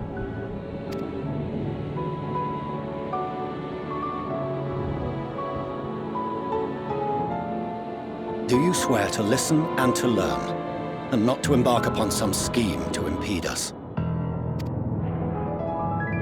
I swear.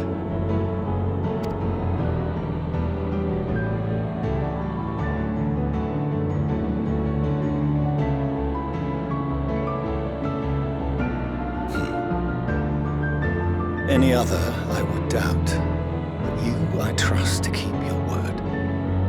For not once have you broken it. Very well. I will request that the Forum make you privy to our plans. You may await our summons at the Baldessian Annex, assuming the decision is in your favor. Does that suffice? It does. You have my thanks. Excellent. You can regale us with tales of your most recent sojourn to the First while we wait.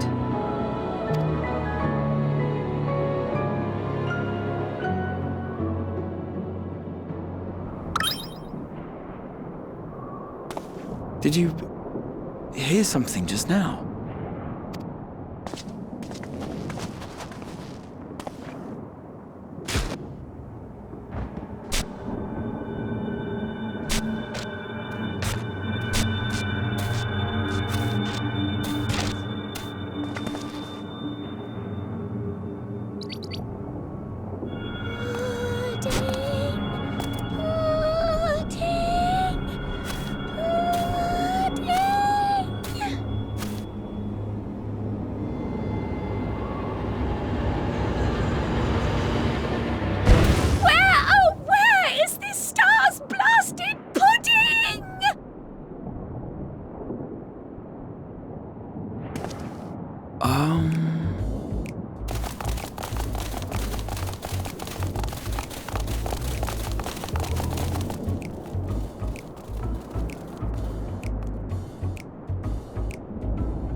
Dawn may banish even the darkest night, and to this bitter clime bring warmth and comfort.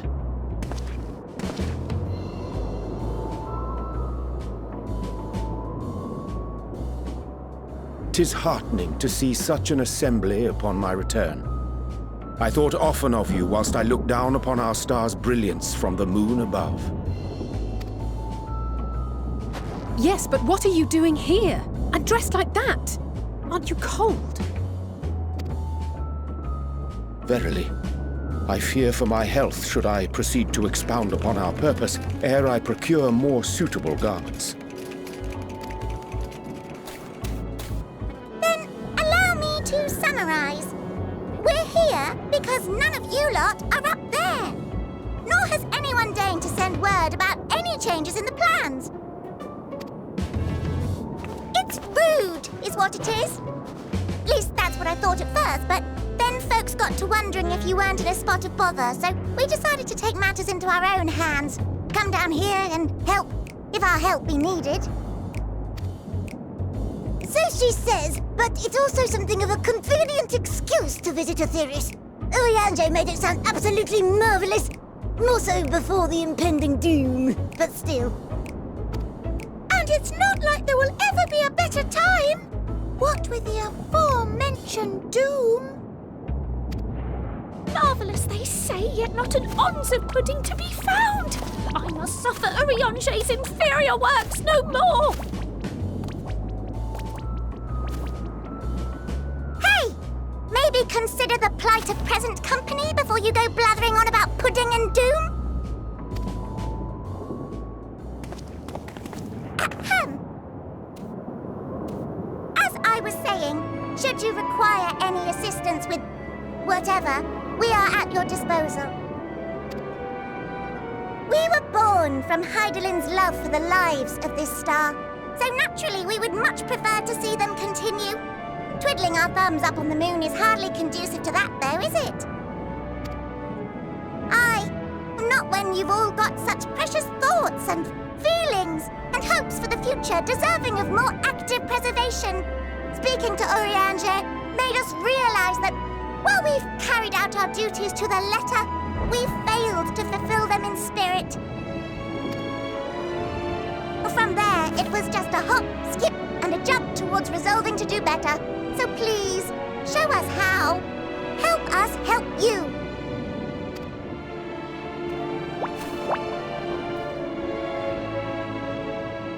Forgive me, but are they...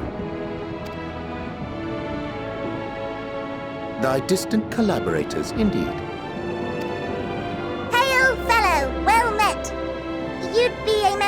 Forum, would you? It's an honor and a pleasure to meet you at last. I'm Livingway, Hydaelyn's right paw. That last bit is very important, as am I, if I may humbly say so myself. I bid you welcome to our star, Livingway. On behalf of the Forum, I thank you for traveling such a distance to meet us. As you have surmised, preparations for the Exodus have not proceeded as smoothly as we had hoped. I should be happy to personally escort you to our headquarters in Sharlayan, where you may advise us as you deem fit.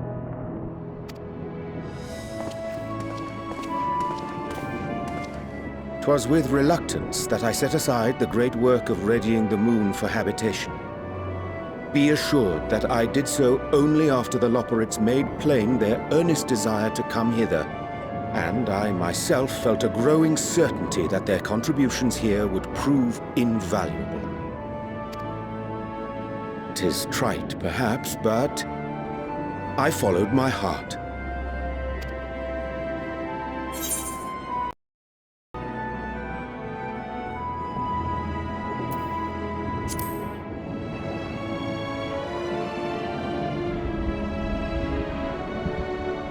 For a time, at least.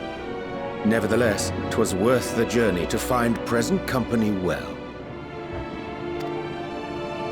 Will thou attend us at the Forum and lend thine own wisdom?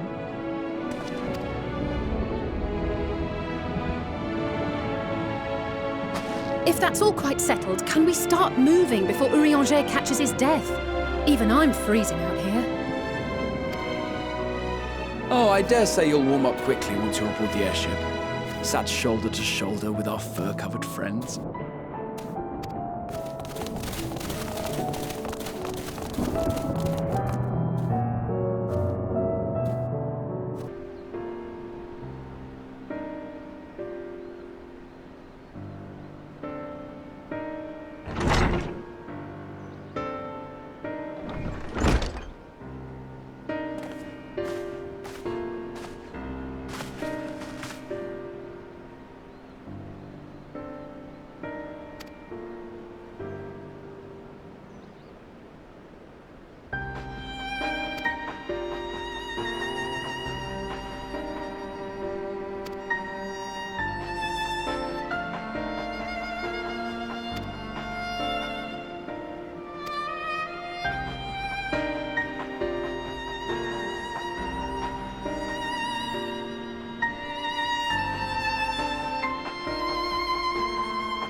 There is a matter I wish to raise with you before we enter.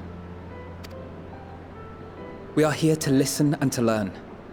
But if the Forum's plans are more or less what I expect, then I should like to make a proposal that will serve our ends. By your leave, of course.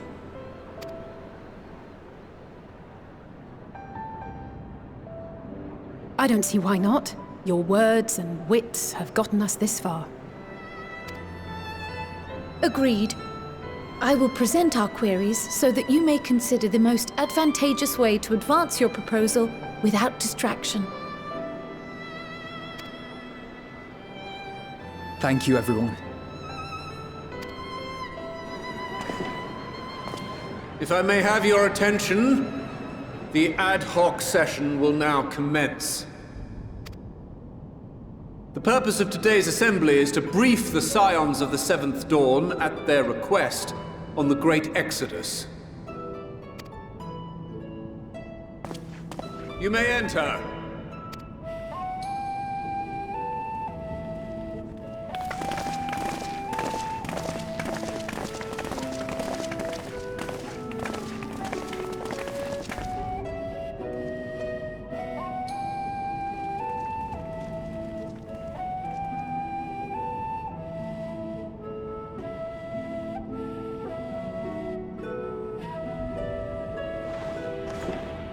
On behalf of the Forum, I commend your heroic actions on the Magna Glacies. We shall not soon forget your service to us and the people of Radzat-Han. The Satrap, whom we have informed of the refugees' new arrangements, sings your praises as well. As an expression of our gratitude, we will endeavor to answer your questions as fully and openly as we are able. Then let us begin. First, it is the Forum's objective to ferry the life and knowledge of this star to the moon. Am I correct? You are. It is for this purpose that Sharlayan has labored these many long years. We have collected biological samples and scientific records from across the star. When the time comes, they will be moved from their places in Labyrinthos and Numenon and conveyed to safety. Once that critical task has been accomplished, we will begin transporting the Sharlayan citizenry, which has been categorized into groups. The earliest arrivals are to ensure hospitable environs for those who come after. Following our people, we will send those of other nations in turn, beginning with our allies.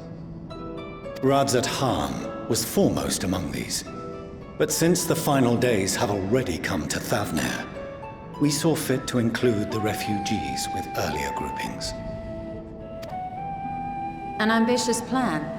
You have accounted for the safety of all nations and tribes, then? As many as we can. And how, pray tell, do you decide who to leave behind?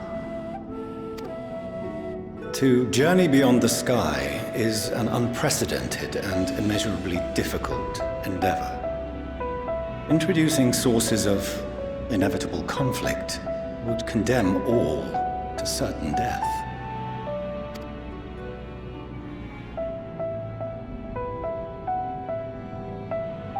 Questions as to the validity of that approach aside, are your plans proceeding apace? We're under the impression that your primary means of celestial transportation is incomplete.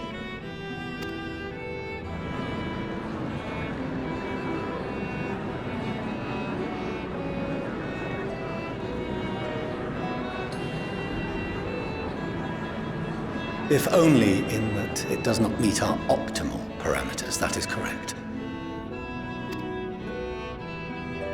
This Ark, as some have taken to calling it, is fully operational and could be launched even today.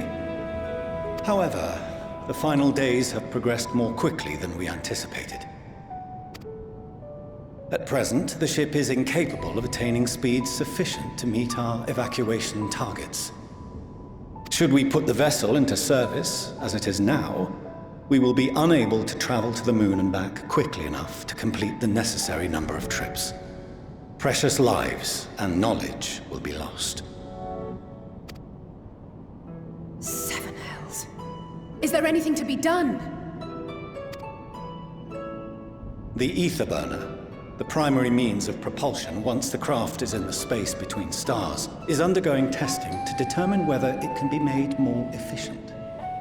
Though cargo is being loaded for the initial phase of the Exodus, we are prepared to continue our experimentation up to the day before launch, should it prove necessary.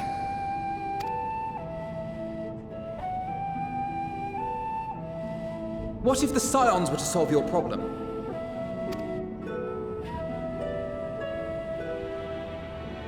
We shall help devise a means to improve the ether burner's efficiency, on 2 conditions. If we succeed, you must allow us to meet with Hydaelyn.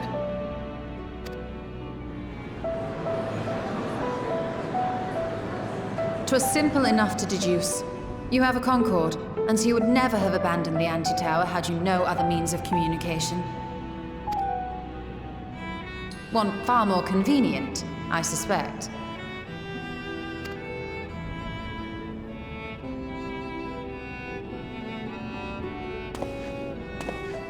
The second condition, also to be met upon our success, is that we be permitted to propose another use for your Ark.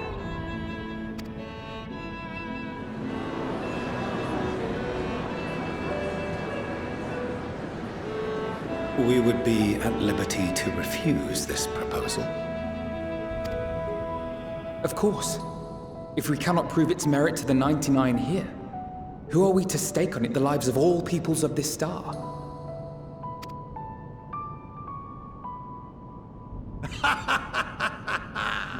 Delightful as always, Master Alfino.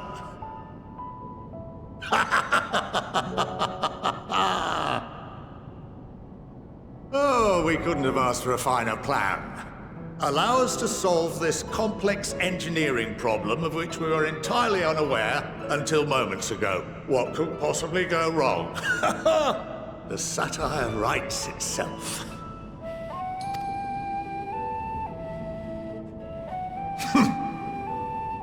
Yet, what field has not benefited from a change in perspective? When we are at wit's end, what we need is not the same dry theories recited ad nauseam, but fresh inspiration.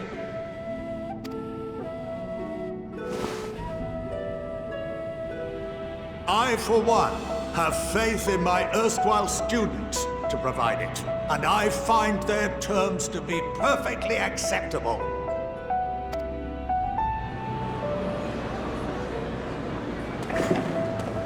Order! Order! We have no time to waste on debate. I call a vote. All in favor of agreeing to the Scion's terms?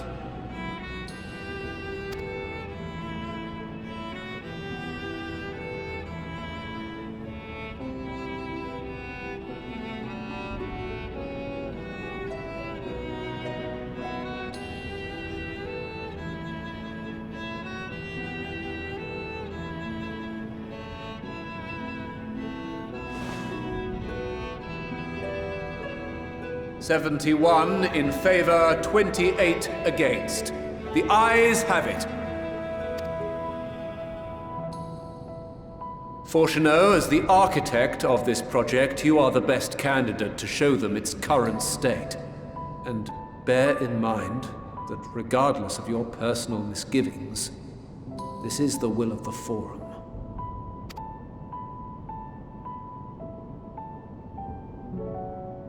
Very well.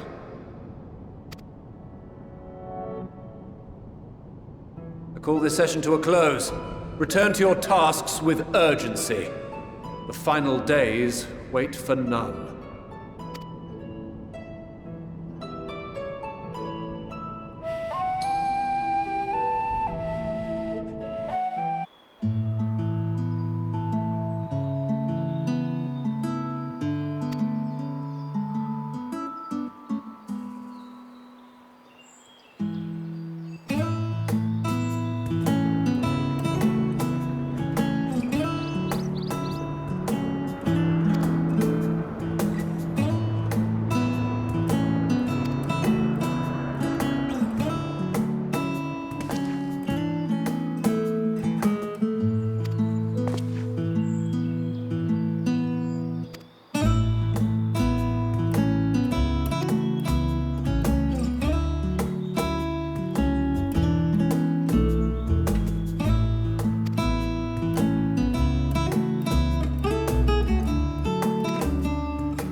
No, been there, done that.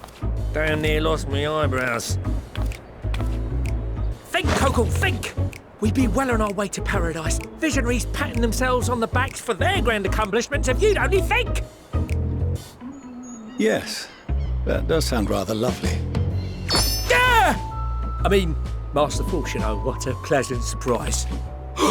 We're not blasting off already, are we? The schedule remains unchanged, for better or worse. Which is why the Forum has elected to accept assistance in resolving the ether burner conundrum.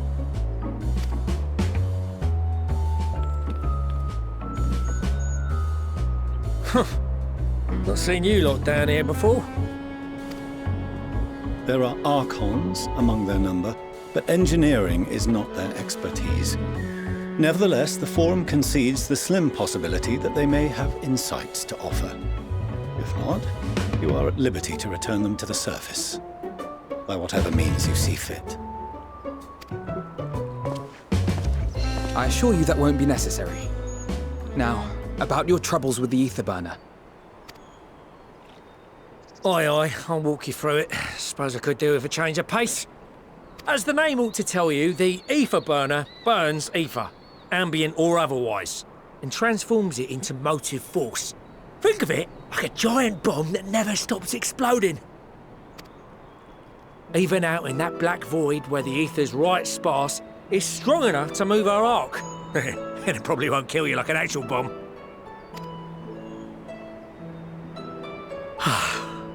But it ain't perfect.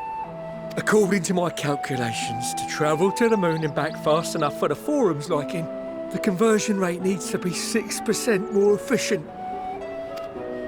A measly 6%, you say? But if I could have squeezed even another 0.6 out of it, don't you think I'd have built it that way in the first place? Hast thou consulted with the Loperites? Yes, they too are conducting their own research, for lack of a ready answer. The moon's propulsion systems are considerable, naturally, yet they are commensurately massive.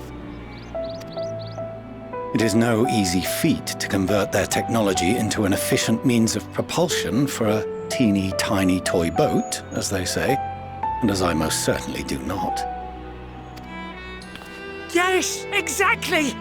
Damn it all, I asked for refined adamantite and they send me uppity rabbits with inscrutable, ancient, incompatible technology! You're trying to drive me mad! Do you speak of Allegan refined adamantite, perchance? You know of it? Only in the most general terms, I'm afraid. 'Twas an alloy of Allegan make, but the secrets of its production were closely guarded. As I recall, the record stated it was vital to Dalamud's construction and launch. Aye, that's the stuff. No material more conductive far as I know. Slotting some ends like blowing up a dam and watching the river of ether come rushing through. Ain't a living soul that knows how to make it though. We were fortunate enough to salvage some for the ether burner, just a wee bit, mind, from a chunk of Dalamud that came hurtling into the Northern Empty during the calamity. With more, well, that extra 6% efficiency would be child's play. It's a crying shame that we've no other sources. Surely the many shards of Dalamud scattered throughout Eorzea would suffice. Why not get the refined adamantite from them? Oh, we tried, believe you me. But only a few specialised pieces would have had any in them to begin with. Drive calls from Ragnarok-class internment hulks. Those are the prize bits we really need. According to the Gleaners, getting to them means delving deep into the shards. And the defences are still very operational and very eager to blow them up. It's rough going in there, even for the cream. Not sure they'd make it out alive.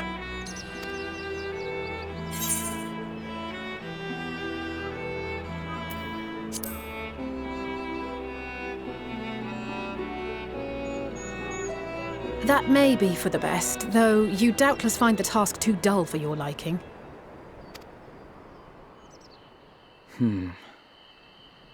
There are multiple internment hulks in Eorzea alone, so handling this ourselves may not be the most efficient option. Rather, if we could salvage adamantite from the shards simultaneously... Thancred, is the link shell we established before you went to Garlemald still active? Of course. The floor is yours.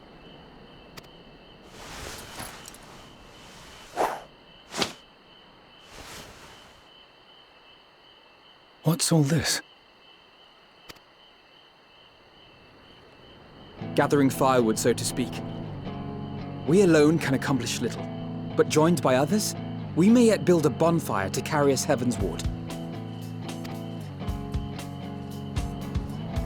This is Alphino. The Scions have need of you.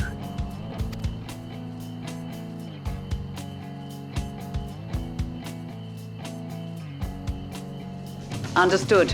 I will contact the Lord Commander and dispatch our finest at once.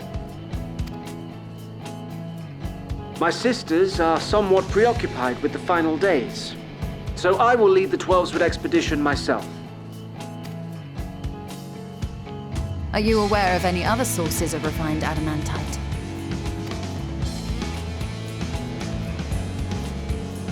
Logically, such an invaluable alloy would have been utilized solely where absolutely necessary, in components intended to conduct or collect surpassing amounts of ether.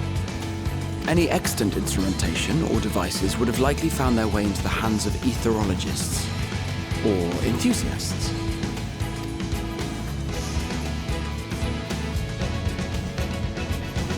Magical artifacts of Allagan design? The Eastern Alliance will send word to one and all. Are there other ways we may offer aid? No shards of the Lesser Moon scar our soil, but our stake in this cause is no less for it. Is there anything in Othard that might be of use to you? What did you say? Oh, you got friends in far places, lad. Anyway, if you're offering, I wouldn't say no to one of those Far Eastern sacred relics. Some of them can hold enough ether to summon a whole damn primal. Combine a source like that with the ether burner, and 3, 2, 1, kaboom! I gather you heard his explosive enthusiasm. Might you secure us a suitable relic? It shall be done.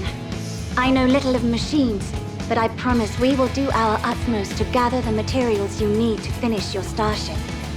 I am glad for the work, in truth. Better to busy oneself than wait and fret over disasters foretold.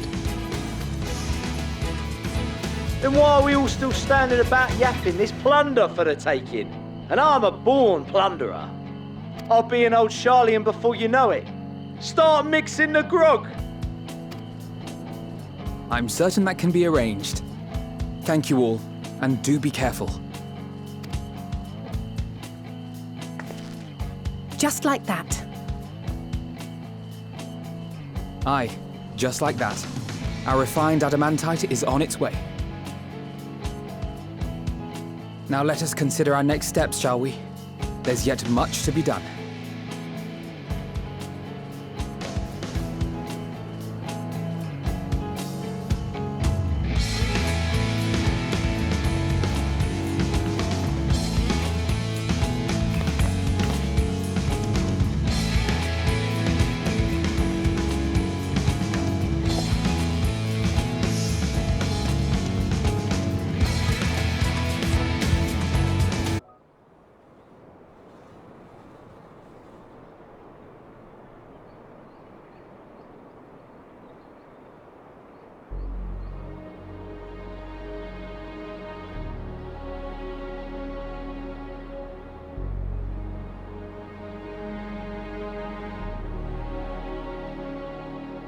Our course of action is clear.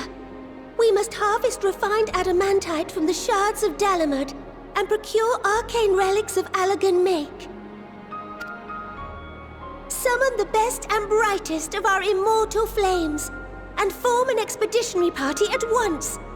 call upon the Sultan Sworn and brass blades for support as you must. Papashan, send word to the guilds. We will require the expertise of master artisans.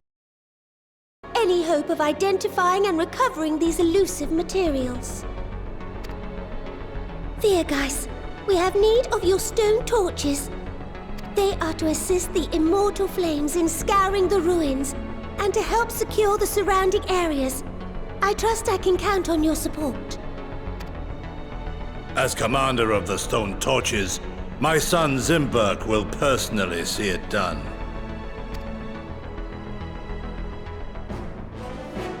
Pippin, I would have you lead the raiding party.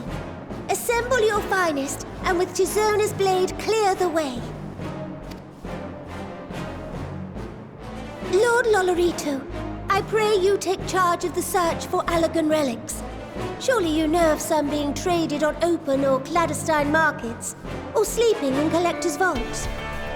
Of course, I ask not that you do this out of the kindness of your heart. By all means, profit on the transactions. I wish you the joy of it. The final days descend upon our world. If circumstances are truly as dire as they say, Uldar's best efforts may be for naught. And yet, when we aliens rose from the ashes to rebuild our broken realm, did we not learn one simple truth?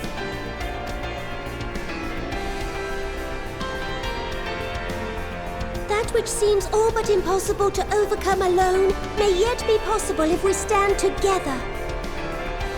It was the Scions who united us then, and it is the Scions who call upon us now. Uldar will answer that call. We will summon our courage and join the fight for our world's future. You know your duties. I, Nanamo Ulnamo, 17th in the line of Ul, bid you good luck and Godspeed.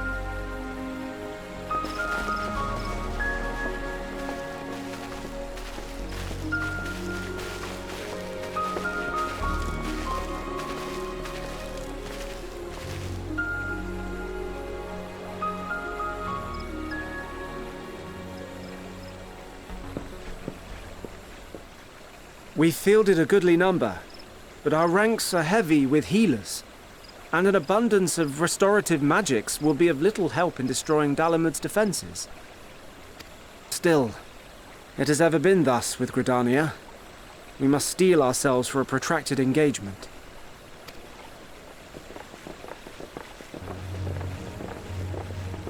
In that case, might I suggest taking us along?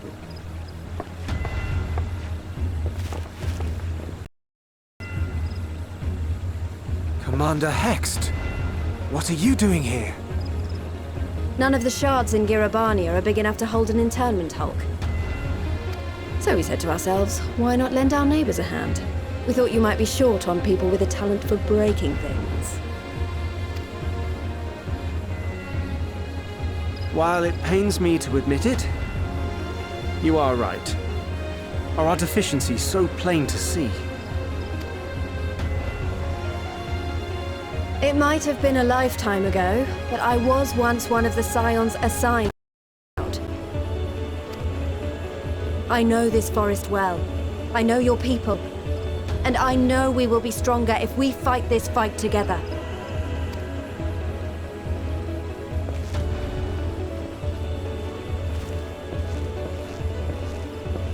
Then I will impose upon you with a clear conscience. Come. Let us speak of how to integrate our forces.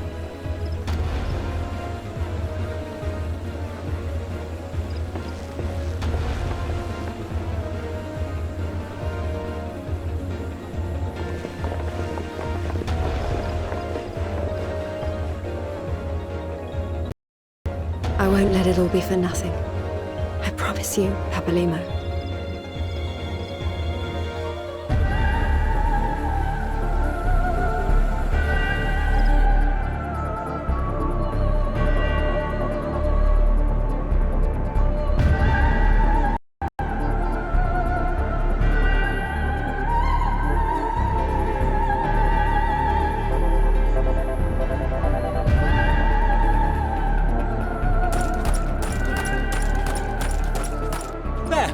There you are!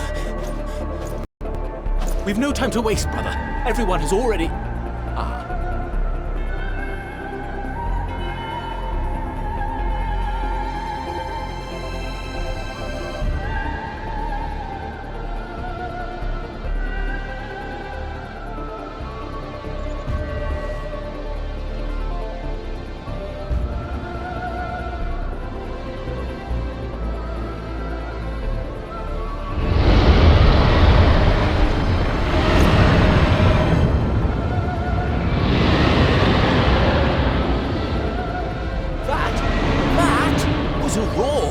A dragon's roar!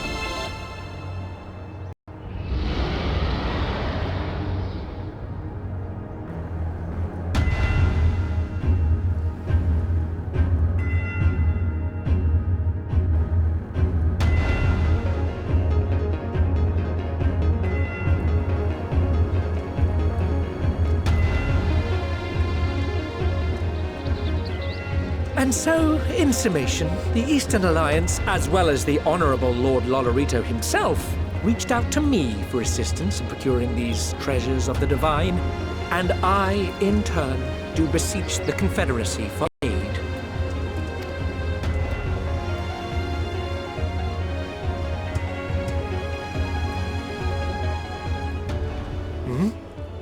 Is that... Hancock? What a this is. And a fortuitous one at that. I have a favor to ask, you see.